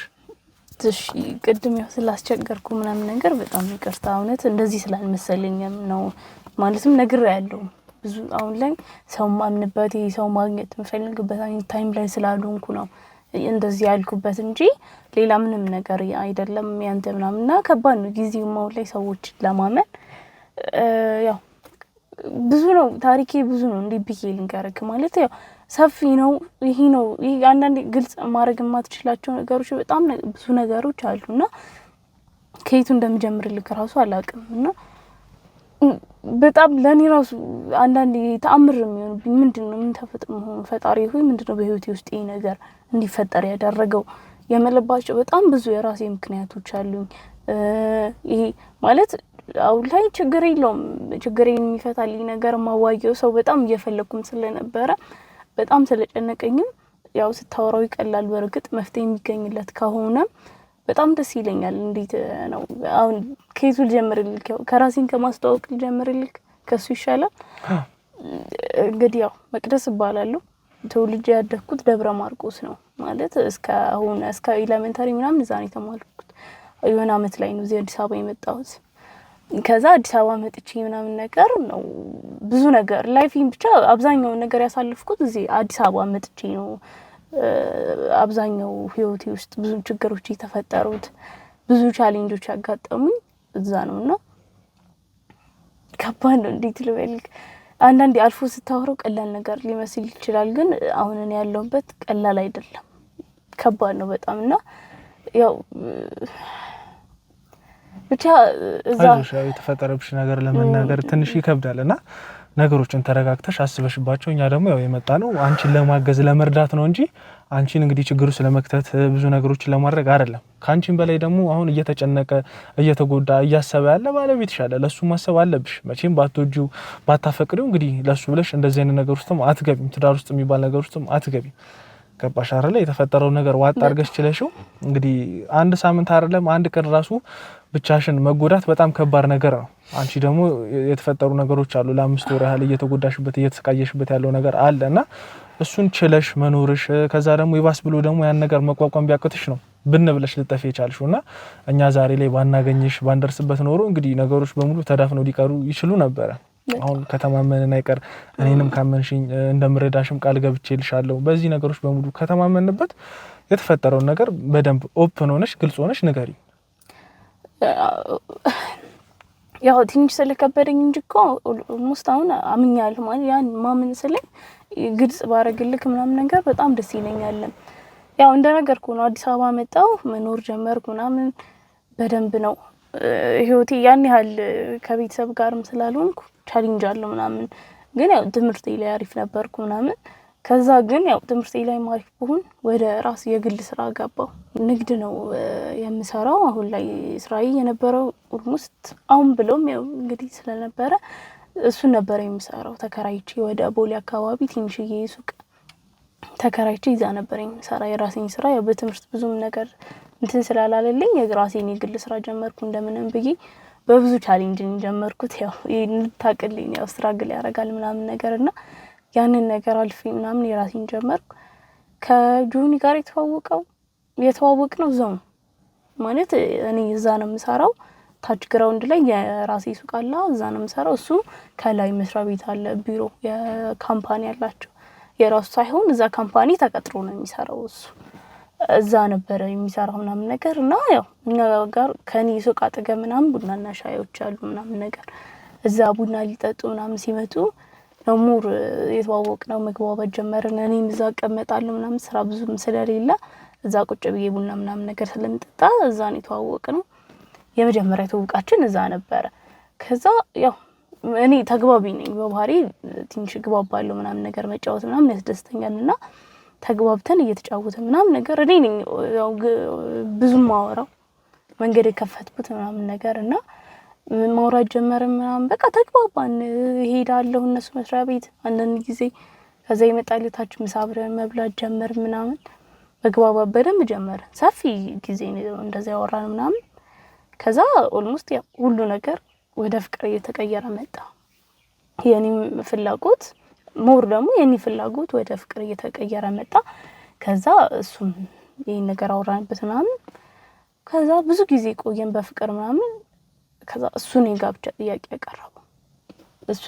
ጥያቄ ያቀረበ ምናምን ልጋባ አለኝ ምናምን ግን በዛ መሃል ሁሉ ያው በቃ ስትተዋወቅ ስለ ቤተሰብ ማወቅ ምናምን ነገር ትፈልጋለህ ያንን ነገር አንስቶ ምናምን ነገር ብቻ ስለኔ ብዙ ነገር ማወቅ ይፈልጋል ምናምን ግን አንድም ቀን ስለ ቤተሰቦቼ እንዲያነሳብኝ አልፈልግም ለምን ጥሩ ጥያቄ ነው እንዴት መሰለህ ካውላለሁበት ነገር ያ ነገር ነው ለኔ ትልቅ መንስኤ መነሻው የቤተሰቦቼ ነገር እኔ አሁንም ሲወራብኝ ደስ አይለኝም በቃ ብዙ ነገር ስላሳለፍኩበት ያ ችግር ስለሆነኝ በቃ በጣም ነው እንትን ያላለኝ አይዞሽ ያው አሁን መናገር ስላለብሽ ምንድነው እስኪ ከቤተሰቦች ጋር የተፈጠረው ነገር እንዴት ነው በመሰለክ በጣም ያው ቤተሰቦቼ ስለሞቱ ነው እኔ ወደዚህ የመጣሁት በህይወት የሉም አይዞሽ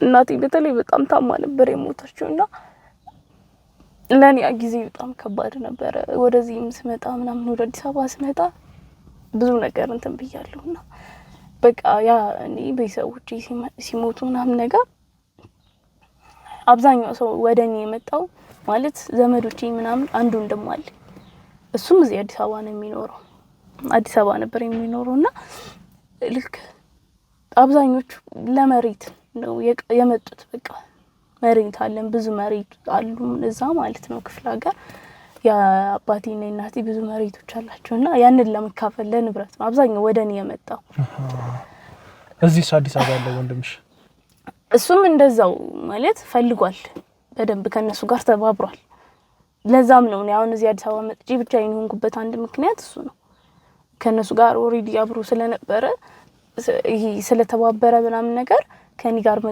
መቀራረብ አልፈልገም ጭራሽ እኔን ጭራሽ ስለወንድሜ ማለት በጣም ወደዋለሁ መውደድ በጣም በእውነት ነው ልክ አንድ ወንድሜ ነው በጣም ነው የምወደው ግን እነሱ ጋር እኔ ለምን እንደሆነ እንደዛ እንዳደረገ አላውቅም ግን ከነሱ ጋር ምናምን ነገር ነበር መሬቱ ምናምን ሲያወራኝ ነበር በደንብ ማለት ነው ድርሻ አብዛኛው የነሱ በጣም ያው እኔ ያን ያህልን ትኩረት ስላልሰጠሁት በደንብ እንትን ብለውት ነበርና ግን ያው አብዛኛው ነገር በእኔ ስምም ነው ሴት ልጅ ስለነበርኩ አብዛኛው ሸገራታል ብለው ምናምን ነገር ስላሰቡ ቤተሰቦች አድርገውት ነበር መሬቱን ለኔ ምናምን እንትን ብለው ነበርና ያ ነገር ሀፕን ሲያደርግ አብዛኛው ሰው ተገለበጠብኝ በቃ እኔ እንደማያውቁኝ ምናምን ነገር ሆኖብኝና ለሀብት ለገንዘብ ለንብረት ብለው ማለት ነው በቃ አስበው ያንን ያህል ቤተሰብና አጥቼ እናት አባትና አጥቼ ግን እኔ የምፈልገው ቤተሰብ ነበር ፍቅርን ነበር የምፈልገው ግን እነሱ እያሰቡ የነበሩት እኔ ስላለማይት እኔ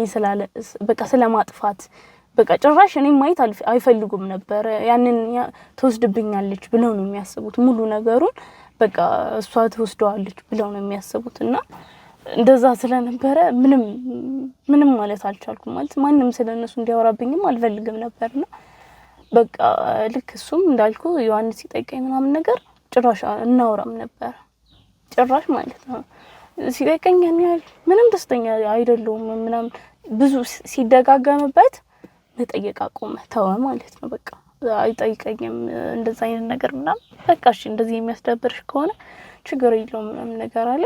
እንዴት ነው ግን ወደ አዲስ አበባ ስትመጪ ከደብረ ማርቆስ ኑሮሽን በሙሉ እንግዲህ ወደዚህ ነው ያደረግሽውና ንግድም የጀመርሽው በምን ገንዘብ አምጥተሽ ነው? ሙሉ ለሙሉ ያለውን ንብረት ለነሱ ተውሽላቸው ወይስ እንዳለ ይዘሽ መጣሽ ወይስ ከነሱ ጋር ያለውን እኩል ተካፈልሽ?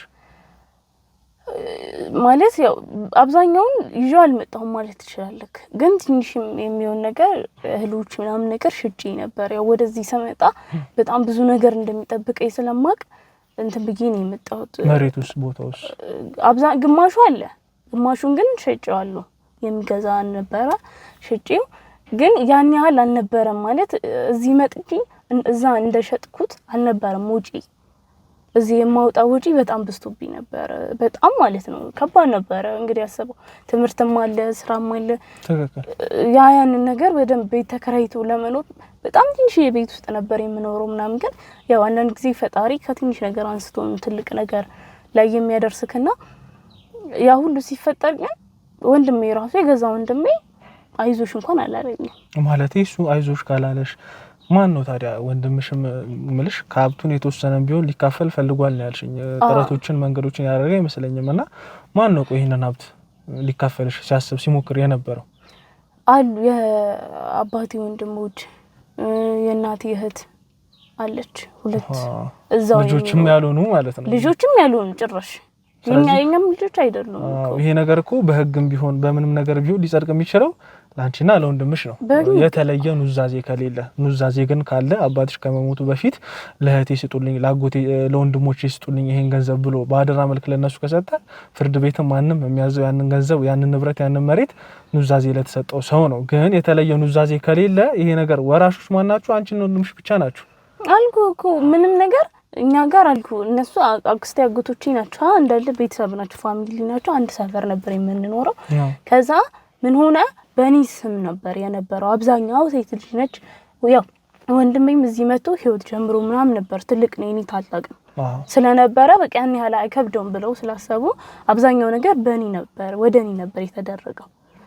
ግን ያ ነገር አላስደስተውም ወንድሜ። በቃ ለምን ትንሽ ነገር ለእኔ ይገባኛል፣ እኩል ነው መሆን ያለበት።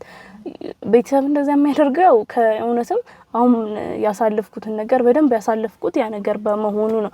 ቤተሰብ ቢኖር የዚህን ትንሹን እንኳን ላላሳልፍ እችላለሁ። ቤተሰብ ትልቅ ነገር ስለሆነ ያው ብዙ ነገርን የሚሸፍንልህ ቤተሰብ ስለሆነ ማለት ነው። እና ልክ አልኩ ያ ነገር ሲሆን አላስደሰታቸውም። በቃ የአባቴም ወንድም የእናቴም እህት ምናምን ነገር ያው በቃ ማለት አልኩ አክስቴም አጎቴም ባንዴ ነው ሁሉም ነገር የተነሱብኝና ያው እኔ ምንም አማራጭ ስላልነበረኝ ወደዚህ ነው መምጣት ያለብኝ። እንደነገርኩ ቀደም ግማሹን እንዳይቻልኩትን ያህል ሽጫለሁ፣ እንዳልኩ እህሎች ምናምን ነገር ሽጫለሁ ብያን ነበረ። እነሱን ሸጬ ነው ወደዚህ ሙቭ ሳረግ ወደዚህ የመጣሁት። በዛ ነውና ልክ እንዳልኩ ትምህርቴንም ስራ ጀመርኩ። እዚህ መጀመሪያ ተቀጥሬ ነበር በደንብ ሰርቼ ምናምን። ከዛ ያው እንደማይሆን ሲገባኝ ምናምን ነው ወደ የግል ስራ በትንሽ ነገር ጀምሬ ነው ዛሬ ላይ ቦሌ ሱቅ የተከራዩት። ግን ያው እንዳልኩ ብዙ ነገሮች ሰው ብቻ ይሄ ከቤተሰብክ የሩቅ ሰው ያግዛል፣ ሰፖርት ያደርጋል። እንደዛ ብዙ አጋጣሚዎች ነበሩ። ብዙ ሰዎች እንደዛ አድርገውልኛል ምናምን ማቃቸው በዙሪያዎቼ ጥሩ የተሻለ ደረጃ ላይ እየደረሱ ነበሩና ብዙ ነገር ተደርጎልኝ እዛ ደረስኩ ምናምን። ከጆ ጋርም እንደዛ ተገናኘን ምናምን ያ ሁሉ ተፈጠረ። በቃ አልኩ ብቻ ስለ ቤተሰቤ ሲነሳብኝ አልፈልግም ነበረ ጭራሽ። በጣም ብዙ ጭራሽ እኔ በሰላም ስደውልላቸው ምናምን የሆነ ሳለ አይነሱም ወይ በጣም ሰድበውኝ ምናምን ነበር፣ አንቋቸው ነበር የሚዘጉብኝ። የዚህን ያህል እኔ ምን አድርጌ ነው ብዬ ምናምን ጠየቅኳቸው። ምንም በቃ አይመልሱልኝ ምናምን በቃ እና ከባድ ጊዜ ነበር ከቤተሰብ ጋር ነበር። በዛ ምክንያት ጆም በቃ አልኩ ዮሐንስ እንደዛ አይነት ነገር ሲያነሳ ደስ አይለኝም ነበር። በቃ እሱን ተው ምናምን። ከዛ ተጋባን። ያው ጋብቻ ጥያቄ እሷ አቀረበ ምናምን ተጋባን። እንዴት ነው ግን አሁን ዮሐንስ እንደነገረኝ ከሆነ ሁሉንም ነገር ነው የነገረኝና ዮሐንስ ሲነግረኝ እሱ ተቀጥሮ ነው የሚሰራው። እንግዲህ ኑሮ ካንቺ ጋር ተጋብታችሁ ልትኖሩ የምትችሉት ከእጅ ወዳፍ ኑሮ ነውና አንቺ ደግሞ ከሱ ጋር ከመጋባትሽ በፊት ከሱ ጋር እንግዲህ ከመጣመራችሁ በፊት ብዙ ባለ ሀብት ሰዎች ብዙ ወንዶች አንቺን ሲያስጨንቁሽ ነበረ ለጋብቻ እየጠየቁሽና ያንን ነገር አሳልፈሽ ለሱ ይሄንን እድል መቼም ቢሆን እንግዲህ ሴት ልጅ ወንድም ልጅ ቢሆን ምቾትን ይመርጣል ምቾትን ይወዳልና ከሱ ጋር ሀስል እያረኩኝ እኖራለሁ ብለሽ ያሰብሽው ፍቅር ይዞሽ እንደሆነ ነግሮናል። እሱም ከዛ እንደው የተለየ ነገር ሊኖር ይችላል። ምናልባት አሁን በደንብ ማውራት ስላለብን ነው ካንቺ ጋር የተለየ ነገር ካለ ብትነግሪ። እንዴት ነው ያን ያህል ማለት ለኔ በኔ ህይወት ውስጥ በኔ እንትን ውስጥ አይቻለሁ ማለት ገንዘብ ፍቅርን አይገዛም ማለት ጥሩ ነው። ገንዘብን ፍቅርን በኩል ሲሄዱ ጥሩ ነው። ግን እንዴት ነው የዛን ያህል በሰዓቱ እኔ ፍቅር ነበር እየፈለኩ የነበረው። የሰው ፍቅር በጣም ያስፈልገኝ ነበር። እናልኩ በዙሪያዬ በጣም ጥሩ ያላችሁ ሰዎች ነበሩ። እንዳለህም የሆነ ሀብታሙ የሚባል ሀብታሙ ነው እሱ ነበረ። እኔ በጣም ብዙ ጊዜ እንደጋብቻ ምናምን ጠይቆኛል። ሀብታም ነው አለው ብር ምናምን አለው።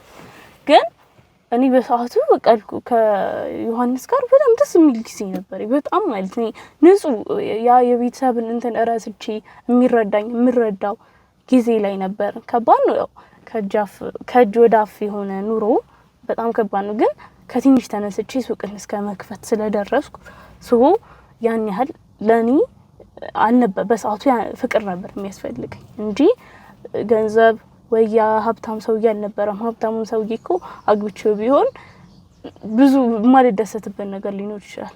ለኔ ፍቅሩ ይበልጥብኛል። በዛ ታይም እሱ ነበር የሚያስፈልገኝ። እሱም በቃ ለምን እንደዚህ ታደርጊያለሽ ምናምን መግዲ ለምን አይሆንም ምናምን ነበር የሚለኝ። ማለት እንዴት እኔ ነገር ያለው ከዚህ በፊትም ሁሌም ነው የምነግርህ ለኔ አንተ ፍቅር ነው የሚቀድመው ገንዘቡ አይደለም። በዛ ምክንያት ተጋባን ከሱ ጋር ሰላማዊ ትዳር ደስ የሚል ትዳር ነበር። ኦልሞስት 1 አመት ከ2 ወር ምናምን እንደዛ አካባቢ ይሆነናል አብረን መኖር ከጀመርን ምናምን። አሁን ላይ ይሄ ነገር ከመፈጠሩ በፊት ማለት ነው። ቤተሰቦች ማግባትሽን ሲሰሙ ምን አሉ? አንድም ሰው ሊጠየቀኝ እንዳልመጣው ነገር ታምናለህ? ወንድምሽም ማንም ከባድ ነው። ማንም አየክ የሱስ ቤተሰቦች ማለት የዮሐንስ ቤተሰብ ምንም ቢሆን እንግዲህ ቤተሰብ የሌላትን ሰው ሲያገባ ትውውቅ ሊኖር ይችላል ማለት ዝም ብላችሁ ተያይዛችሁ አትገቡም። የተወሰነችም ቢሆን በትንሹ አድርጋችኋል ብዬ አስባለሁና በዛ ታይም ላይ እንግዲህ አንቺ ማንም ሰው ሳይኖርሽ ሲቀር የነበራቸው የዮሐንስ ቤተሰቦች ምላሽ አንቺም ጋር የነበሩት ነገሮች እንዴት ነበሩ? እግዚአብሔር ይመስገን ያን ያህል ጫና አልደረሰብኝም።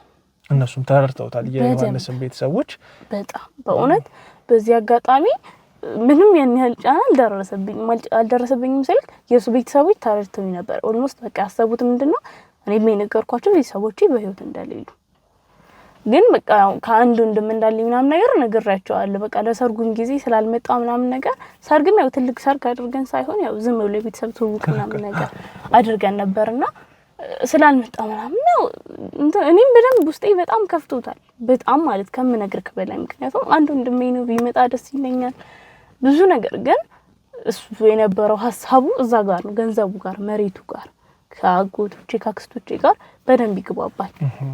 እነሱ ግን ጭራሽኛ ጋር አልመጡም። ጭራሽ ነው የምልክ ማለት የዚህን ያለ እንግዲህ አስበው ሴት ልጅ ነች የእህታችን ልጅ ነች የወንድሙ ልጅ ነች ብለው እንኳን አንድ ሰው አልመጣም። ያው ግን እግዚአብሔር ይመስገን ያ ትዳር ተጀመረ። ጥሩ ነው ማለት ለኔና ለዮሐንስ በጣም ጥሩ ነበር። በጣም ማለት ነው የሱን ቤተሰቦች ተቀብለውኝ ነበር። ከዛ ለብቻችን ተከራይተን መኖር ጀመር። እነሱ ጋር አልኖርም። በቃ ኦልሞስት ወዲያው ቤት ተከራይተን መኖር ጀመር ምናምን። ያን ያህል በእነሱ በኩል እንኳን የደረሰብኝ ጫና የለም ጭራሽ ማለት ነው። እና በቃ ያንን ነገር ስለተረዳኝ ምናምን ነገር ብዙ ጊዜ ቆየን ምናምን። ከዛ በኋላ ነው አሁን ህይወቴ በጣም የተቀየረው። 7 ወሩን ያህል እንግዲህ በትዳር አመት ከ2 ወር ነው የቆያችሁትና 7 ወሩን ያህል በሰላም እንደቆያችሁ ዮሐንስ ነግሮልኛል። ከ7 ወሩ በኋላ ግን ያሉትን 5 ወራት በጣም በሚያሳዝን በሚያስፈራ በመፈራራት ብዙ ነገሮችን በመጠራጠር የቆየ ትዳር እንደሆነ ነግሮኛልና እነዛ ነገሮች ለምንድን ነው ሊሆኑ የቻሉት? አንቺስ ላይ እየተፈጠሩት ነው ያሉትን ነገሮች አሁን እንግዲህ ወደ ቀጥታ ወደ ጉዳዩ ምገባልሽና እንደ አህያ መጮህ ለሊት 9 ሰዓት የመውጣት ነገር እንዴት ነው አንቺ ላይ ይሄ ነገር ሊፈጠርብሽ የቻለው? መቼም ቢሆን እንግዲህ ለባለቤትሽ አልነገርሽውም እንጂ እነዚህ ነገሮች አንቺ ላይ እንደሚፈጠሩ እርግጠኛ ነሽ ታውቂያለሽ? ገባሽ አይደለ? ይሄ ነገር ለምንድን ነው አንቺ ላይ ሊሆን የቻለው? በምንስ ምክንያት ነው ሊሆን የቻለው? እንግዲህ እርግጠኛ ነኝ መንስኤው የመጥፋትሽ መንስኤው ከሱ ጋር የመለያየትሽ መንስኤው ሊሆን የሚችለው ይሄ ነገር እንደሆነ እርግጠኛ ነኝ። ምናልባት ከጀርባው ሌላ ነገር ከሌለ እኔ እንደውም በጣም ምልሽ በቤተሰቦችሽ የሚኖር የባዕድ እምነት የተለያዩ ነገሮች ሊኖሩ ይችላሉ ብዬ ነበር ያሰብኩት። እና ምንድነው ነገሩ? አንቺን 9 ሰዓት ላይ እያስነሳ እንዳያ የሚያስጮሽ ለሊት 9 ሰዓት እያስወጣ ከተኛሽበት ላይ አስነስቶ የሚያስጠፋሽ ከዛ በኋላ በቀትር 6 ሰዓት ላይ ቤት የሚያመጣሽ ጉዳይ ምንድነው? ይሄ ነገር ልትመልሽልኝ ትችላለሽ መቅደስ? እንዴት መሰለህ አሁን እንዳልኩ በቃ አብዛኛው ያሳለፍኩት አንዱ ህይወቴ ክፍል ነበር፣ ችግር ነበረ። ልክ ከዮሐንስ ጋር ከተጋባን በኋላ ኦልሞስት 7 ወር ይሁን እኔ እንጃ ወሩን ያን ያህል እንትን ባልልም ግን ቆይተናል። ከዛ የሆነ ብዙ ነገር እየተፈጠረ መጣ ምናምን እንዳልኩ እኔ አሁንም ድረስ ዮሐንስን በጣም የምወደው የማፈቅረው ባለቤቴ በጣም እና ምንም አይነት ነገር ችግሬን እንዳይ አልፈልግም። አሁንም ይሄ ነገር እንዲደበቅ ወይ ወደዚህ ወደ አሰላ የመጣሁበት ምክንያት አንዱም እሱ ነው። ምክንያቱም ችግሮቼን መጀመሪያ ፈትቼ ነው መሄድ ያለብኝ። በቃ እንደሚጨነቅ አውቃለሁ በደንብ። አንድ ሰው መቼም ሚስትን የሚያክል ነገር ጠፍቶ ዝም እንደማይል በደንብ አውቃለሁ። እዚህ ጋርም ስህተት ነው ብዬ የማስበው ነገር ምንድነው፣ እንደዚህ የምታስቢ ከሆነ አሁን ላይ ሁለታችሁ አንድ ናችሁ፣ ሁለት አምሳሉ ናችሁ እንጂ ሁለታችሁም እንዳንድ ሰው ነው የምትጠሩት። ችግሮቼን ፈትቼ ከሱ ጋር እሄዳለሁ ማለት የምትችዩ የነበረው መጀመሪያ ላይ ከመገባታችሁ በፊት ነው። ይሄንን ኬዞቼን ይሄንን ነገሮች አጥፍቼ እገባለሁ የምትዩ እንጂ አሁን ስትገቡ ትዳሩ ስትሆኑ ያንቺ ችግር የሱ ነው፣ የሱም ችግር ያንቺ ነው። ብቻዬን ፈትቼ ብቻዬን አድርጌ የምትዩ ነገር የለም። ወይ እኔ እንዲጨነቅብኝ አልፈልግም በእውነት እኔ ያለብኝ ችግር ማለት ነው። አሁን ላይ እሱ ምልሽ ከምታስቢ በላይ ተቀይሯል።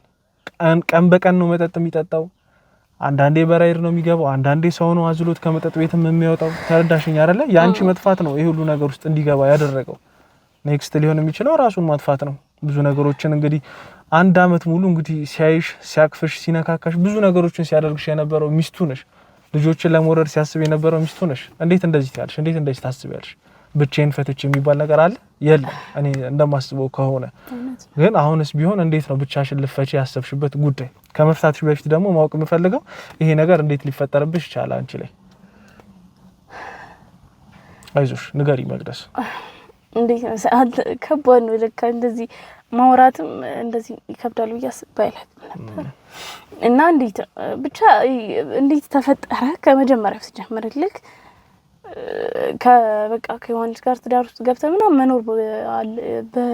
መኖር በጀመርንበት ሰዓት ላይ ለሊት መባነን በፊትም የሆነ አለብኝ አውቀዋለሁ ራሴን እኮ በደንብ ባንናለሁ ምናምን በእንቅልፍ ልብኝ። ግን የዚህን ያህል አይደለም። የባሰው ከትዳር በኋላ ከተጋባን በኋላ በጣም ባሰብኝ እንጂ በፊትም እሄዳለሁ የሆነ ብቻዬን ተነስቼ ለሊት ወይ ብቻዬን አወራለሁ። አይኔን ጨፍኜ ነው በቃ እንትን ያንን ሁሉ የማደርገው ማለት ነው። ልክ የሆነ ሰዓት ራሴን ወይ ከመኝታዬ ተነስቼ ቁጭ ብዬ መሬት ላይ ራሴን አገኘዋለሁ። ወይም አንዳንድ ጊዜ ደግሞ ግቢ የተከራየሁበት ግቢ የበፊት ግቢ ወጥቼ የውጭውን በር አልፌ ምናምን ነገር በእውነት ነው የምልክ ማለት ነው። ከዛ ስመለስ በሩን እየከፈትኩ ነው ራሴን የማገኘው። የውጭውን በር እየከፈትኩ ወይ ያንኳኳ ራሴን እዛ ጋር አገኘዋለሁ። በጣም አካራይ ራሱ ምናምን በቃ ጸበል ትሄጃለሽ ምናምን ነገር ብቻ ጸበልም እሄዳለሁ። ግን ምንም በቃ ጸበል ሲሄድ ደግሞ ጤነኛ ሰው ነኝ። ከዛ የዚህን ያህል ከፋል ደም የሆነ ሰዓት ትቡት ያደርገኛል። ምንም አይመጣም። በቃ ሰላማዊ ጠዋት ተነስቼ ሳየው ራሴን አልጋይ ላይ የማገኝበት ጊዜ አለና በጣም ልብ የምገረመው ልክ እንዳልኩ ይሄን ሁሉ ምናምን ያወቃል ዮሐንስ እንዳልኩ በህይወቴ እንዲጨነቅም ስለማልፈልግ አልነገርኩትም። ግን እንዴት ነው ይሄንን የምለውም አንተም ትክክል ነህ። ትዳር አንድ አምሳል ነው በትክክል አምንበታለሁ። ግን አንዳንዴ ከባድ ችግር አለ በውስጥ ይዘው እንዴት ነው በጣም የሆነ ነገር አለና ያ ነገር እኔ ጋር ደግሞ ምንድነው ትዳሪ ውስጥ ከገባው ከሆኑ ወራቶች በኋላ በደንብ እየባሰብኝ መጣ።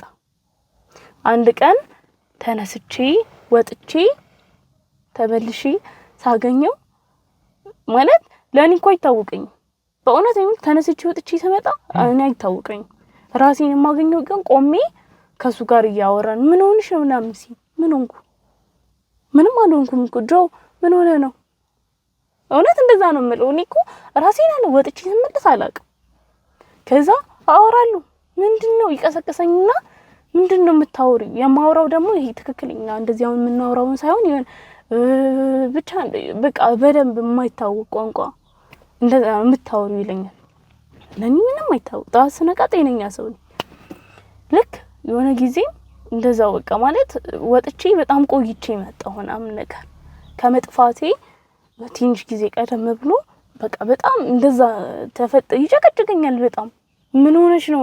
ለምንድን ነው ይደነግጣል? እኔ ሲያይ ምናምን ውጪ ግቢ ቤት ሳወራ ምናምን በቃ እኔ በጣም ይሄ ቴንሽን ሆንኩ። የባሰ ከሱ ጋር የሆነ ጭቅጭቅ መፍጠር ጀመርን። ጤንኛ ጠዋት ላይ ምናምን ነገር ማለት ከዛ እንዴ ግራ ገባኝ በጣም ይሄ ነገር እውነትም ትዳሬን የሚያፈርሰብኝ ነው ወይ የሆነ ነገር። ከዛ የሆነ ቀን ደግሞ በጣም በቃ በህይወቴ ይሄ ከባዱ ነገር የተፈጠረብኝ አሁን ነው። በቃ በጣም ማለት ነው በጣም በእውነት እንዴ ልንገርክ። ከዛ አንድ ቀን ጭራሽ መጣና ቤት እኔ ቁጭ ብያለሁ ምናምን ነገር። ከዛ ምንድን ነበር ከሀዩቹ ጋር የምታደርጊዋል? በስማ እንዴ በቃ እግዚአብሔርን የምልክ እኔ በጣም ነበር ይደነገጥኩት። ማን እንደዚህ አልሽ? እሱ ዮሐንስ እግዚአብሔር ምንድን ነበር ከሀዩቹ ጋር የምትሰሪው አለኝ። እንዴ ምንድን አልኩት? እንዳያየ ጮሽ ነበር ከሀዩቹ ጋር ነበር ሽኳሊ እግዚአብሔር በቃ ያን ጊዜ እውነት ምን ነገር ህይወት ይሽጥ በጣም ከባድ ነገር ነበር እንዴ ነው ያልኩት። በእውነት በጣም ነው ያለቀስኩት። በቃ እኔ እንዴ አስበው ከሀዩቹ ጋር ምን ሰራይልሽ መባል ምን ያህል ሊያም እንደሚችል እንዴ ያማል እንዴ በጣም ተጣላን። በቃ የዛን ቀን አለፈ። ከዛ ከስንተኛው የሆነ ቀናቶች አልፋ ድጋሚ ተደገመ ማለት ነው። እንዳያመጩ እንዴ ከሀያ ጋር ምንድነው ስታደርግ ያየውሻለኝ ማለት ነው። እግዚአብሔርን ይመልክ እኔ ምንም ያልኩ ምንም ነገር አላቅም። ምንም ሲፈጠር አላቅም። ያ ነገር አሁንም የሚገርመኝ ነገር እሱ ነው። ለምንድን ነው ምንም ነገር ሲፈጠር የማላቀው ወይ የማላዩ? እንዴ በጣም በቃ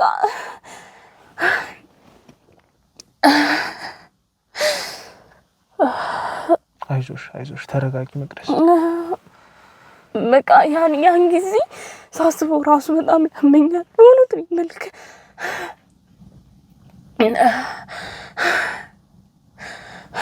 አስበው ከሀያ ጋር ምን እያረግሽ ነው ማለት መባል። እኔ ግን በህይወቴ በቃ አልኩ ምንም አይነት እንደዛ ነገር አላደርግም። ሰው ነኝ እንዴ ላደርግ እችላለሁ ስባልም በጣም ነበር የሚያመኝ። እግዚአብሔርን እሱ በቃ እንደዛ ድርቅ ይላል። ለምንድነው እንደዛ ምናምን? ከዛ እንዴ ተው ዮሐንስ አይሆንም በቃ እንደዚህ አይነት ነገር እኔ አላደርግ በጣም መከራከር ጀመርኩ ምናምን ነገር። ከዛ ልክ የሆነ ቀን ስልኬን ሪከርድ ላይ አድርጌ በቃ ማታ አልነገርኩትም ለሱ ራሱ ማለት ነው። ሪከርድ ላይ አድርጌ ተኛው። ልክ ጠዋት ላይ ተነስቼ ሳየው ስሰማው ግን በቃ ማመን አልቻልኩም የሰማሁትን ነገር። ምንድን ነው ያየሽው የሰማሁት? በቃ ማለት ብዙ ነገር ነው የማወራው። እጮሃለሁ እንዳያ እና እኔ እንዴት ላሳመነው አሁን ያንን ሰው እንደዛ ስከራከር የነበርኩትን ልጅ እንዴት ላሳመነው? በቃ አልጮኩም ብዬ እንዴት ላሳመነው ሰምቼው ማለት ነውና በጣም ከባድ ጊዜ ነበር ያ ጊዜ። እኔ እንዴት እንዳያ ልጮህ እችላለሁ? ግን የሰው ልጅ ግን እንዴት እንዳያ ሊጮህ ይችላል? አንተ እግዚአብሔር እንጂ ከባድ ነገር ውስጥ ነበርኩ።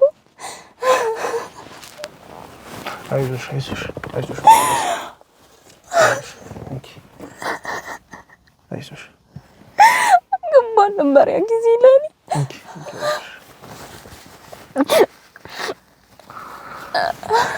እና እያትጮያለሽ መባል ከዛ መስማት የራስህን ድምጽ ደግሞ እንደዛ ስትሆን መስማት መቻል ማለት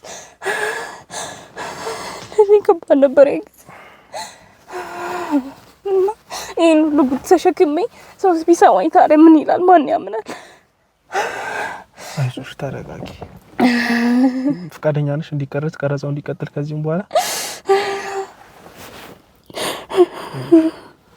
አይዞሽ መቅዲ። ውድ ቤተሰቦች እንግዲህ እንደምትመለከቷት በጣም የሚያሳዝን ሁኔታ ውስጥ ነው የገባችው።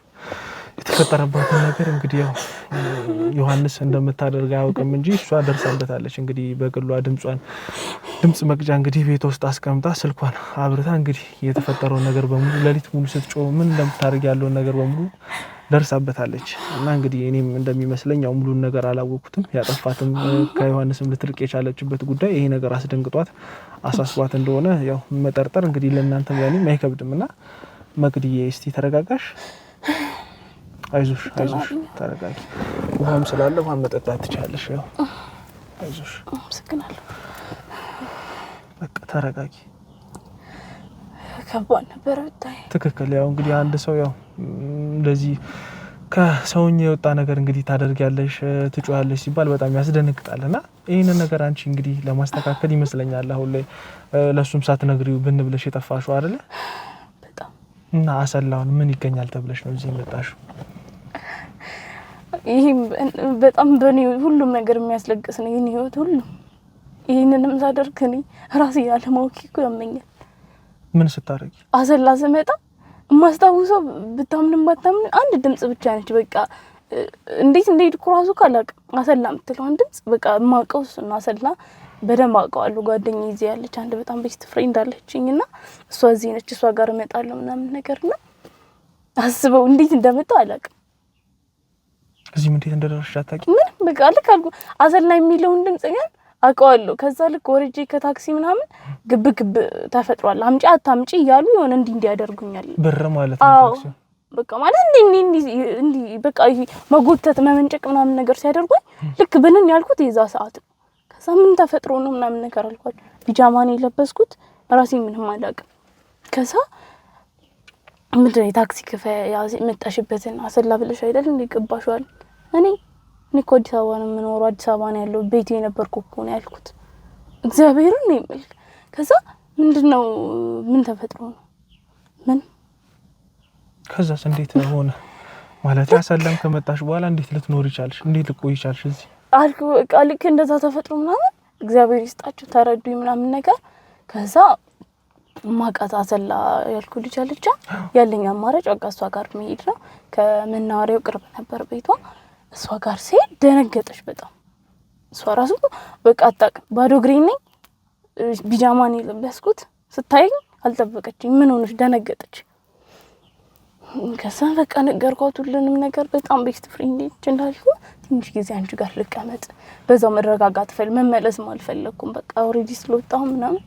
ከዛ በኋላ ምንም በቃ ስልኬንም አልያዝኩትም፣ ምንም ነገር አልያዝኩም። ዮሐንስን ስልክ ግን ቃልሽ ታውቂዋለሽ፣ ደውለሽ ለመናገር አልሞከርሽ? እዚህ ጋር እንዴት ነው እንዳልኩ በቃ እንኳን መጣ መንገድ ተከፈተልኝ። ወይ እግዚአብሔርም ለመልካም ነው። እዛ ከዮሐንስ ጋር ቤተክርስቲያን ምናምን ሄደን ነበር። ስንሄድም ከሱ ጋር ሲሄድ ምንም ነገር እንዳልኩ ጸበል ሲሄድ ምንም። አንዳንድ ጊዜ ግን በጣም ይሁን ያስለፈልፈኛል፣ ያስጮኛል ምናምን በጣም ከባድ እንትን ግን በመስቀል ምናምን ሲሉኝ አይወጣም። ያለብሽ ውስጥ ነው በቃ ምን ነበር ብሎ ግን የሚለፈልፈው የሚጮኸው እንዴት ነው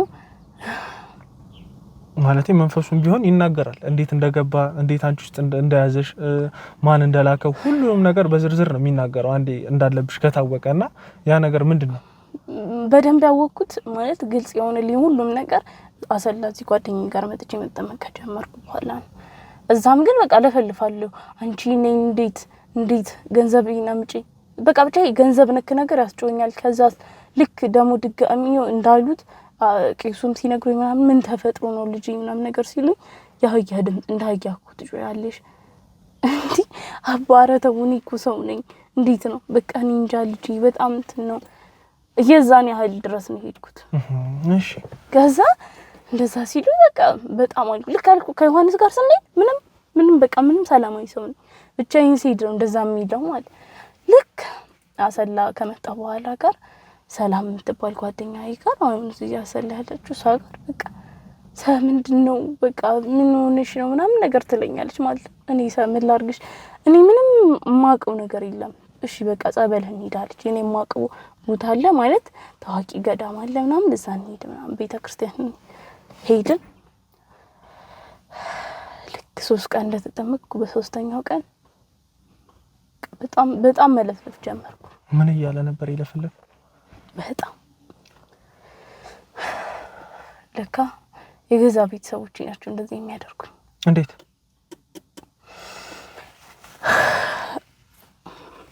ለካ ገንዘብ ብዙ ነገር ያስደርጋል። የገዛ ክስትና ጎቶች ያልኩ መሬት አላዛ በፊት ለዛ ብለው ብዙ ነገር አስደርገውብኛል። መተት አስደርገውብኛል። እንደዛውም የሚገል ባጭር ጊዜ እንድሞት የሚያደርግ በጣም ብዙ ነገር የሚያደርግ። እንዴት ታዲያ ይሄንን ያህል ነገር ከደረስሽበት እንዴት ለዮሐንስ አልነገርሽውም? ለህግ አካላት ሳላሳውቅሽም? አንቺስ ጸበልሽን አልተከታተልሽም? ልክ ይሄን ሁሉ ስሰማ ሰላም በቃ አልቻለችም፣ ነገረችኝ። አባም ነገሩኝ። ቁጭ አድርገው እዛ የነበሩት ቄሱ ሁሉንም ነገር ነው የነገሩኝ። ሁሉም በቃ እንደዚህ ልጅ እንደዚህ ማን ምንድነው ከቤተሰብሽ ጋር ምን ችግር አለብሽ? ምንም ማያግባባችሁ ነገር ተፈጥሮ ነው ምናምን ነገርኳቸው። ሁሉንም ነገር በግልጽ እንደዚህ በመሬት ጉዳይ እንደዚህ ኬስ አለብን። ታዲያ እንደዚህ ያህል እስከ በጨከን ይደርሳል ብዬ አስቤ አላቅም። እኔ ነግሬያለሁ። ቤተሰብ ነው የምፈልገው፣ ፍቅር ነው የምፈልገው እሰጣቸው ነበር። ያን ያህል እኔ እንደዚህ ወንድሜ ነው እኩል የመካፈል መብት አለው። የገዛ ወንድሜ እንኳን እንደዚህ አብሯቸው እስከ መተባበር ምናምን አንቺ እኮ አክስትሽ አጎቴ ወንድሜ ያለሽ ለድነው ነፍስ የምትሰጪው ነፍሴን እሰጥለታለሁ የምትይው የገዛ ወንድምሽ እንኳን አላረፈም እኮ አሁን ነፍሴን አታስጨንቁት መንፈሱ የሚለው ሁሉንም ነገር ነገረች ሰላም። ከዛ በደንብ ደግሞ ድጋሚ ስመላለስ በቃ 3ኛው 4ኛው ቀን ላይ በቃ በደንብ እየለቀቀ ማለት በቃ ይሄ በደንብ እየተናገረ መጣ። ከዛ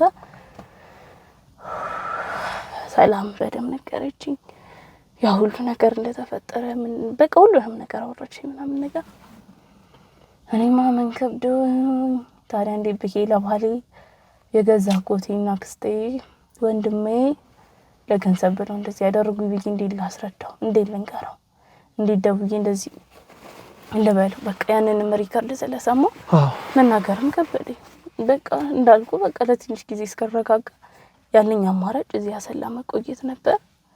ይሄው እንዳጋጣሚ እናንተ ደወላችሁ ምናምን ነገር ደወልክልኝ እንጂ ምንም ነገር ገባን ነበር በጣም። አሁንም በቃ አልኩ ይሄ ነገር ልክ ሲቀልልኝ ምናምን ነገር ነው የመጣሁት። በጣም ውስብስብ ያለ ነገር፣ በጣም የሚያሳዝን ነገር እንግዲህ እኔም ከጠበቅኩት ውጪ ነው እንግዲህ እየተፈጠረብሽ ያለውና አሁን እንግዲህ ኦልሞስት ወደ ወር እየተጠጋሽ ነው እንግዲህ ባለቤትሽም ያኔ ገና ሲመጣ 1 ሳምንቱ ነበርና አንቺም እዚህ እንግዲህ ወደ 30 ወደ 28 ወደ 25 ቀን እየሆነሽ ነው እንግዲህ ከሱም ጋር ከተለያያችሁ። ይሄን ሁሉ ጊዜ እንግዲህ እሱም እየተጨነቀ እያዘነ ነው ያለው። አንቺም የተፈጠረብሽ ነገር እንግዲህ ያልተጠበቀ ያልታሰበ ጉድ ነው ማለት ነው እንግዲህ አንቺም ላይ እየወረደብሽ ያለው። የገዛ ቤተሰቦችሽ ነው እንግዲህ ከጀርባሽ ወጉሽ ያጠቁሽ። ስለዚህ አሁን ምን መሰለሽ እኛም እዚህ ድረስ የመጣ ነው አንቺን አግኝተሽ የተፈጠረብሽ ነገር በዝርዝር ለማውራት ነው። ይሄም ነገር ተሳክቶልናል። ከዚህ በኋላ የሚሆነው እንግዲህ እንደነገርሽኝ ከሆነ ይሄ ነገር አንደኛ ሊወጣ የሚችለው በቤተክርስቲያን በእምነትሽ ነው። እሱንም እንዳልሽኝ ከሆነ እዚህ ተከታትያለሁ ማድረግም ጀምሬያለሁ ብለሽኛል። ይሄ ነገር እሰየው ይቀጥል።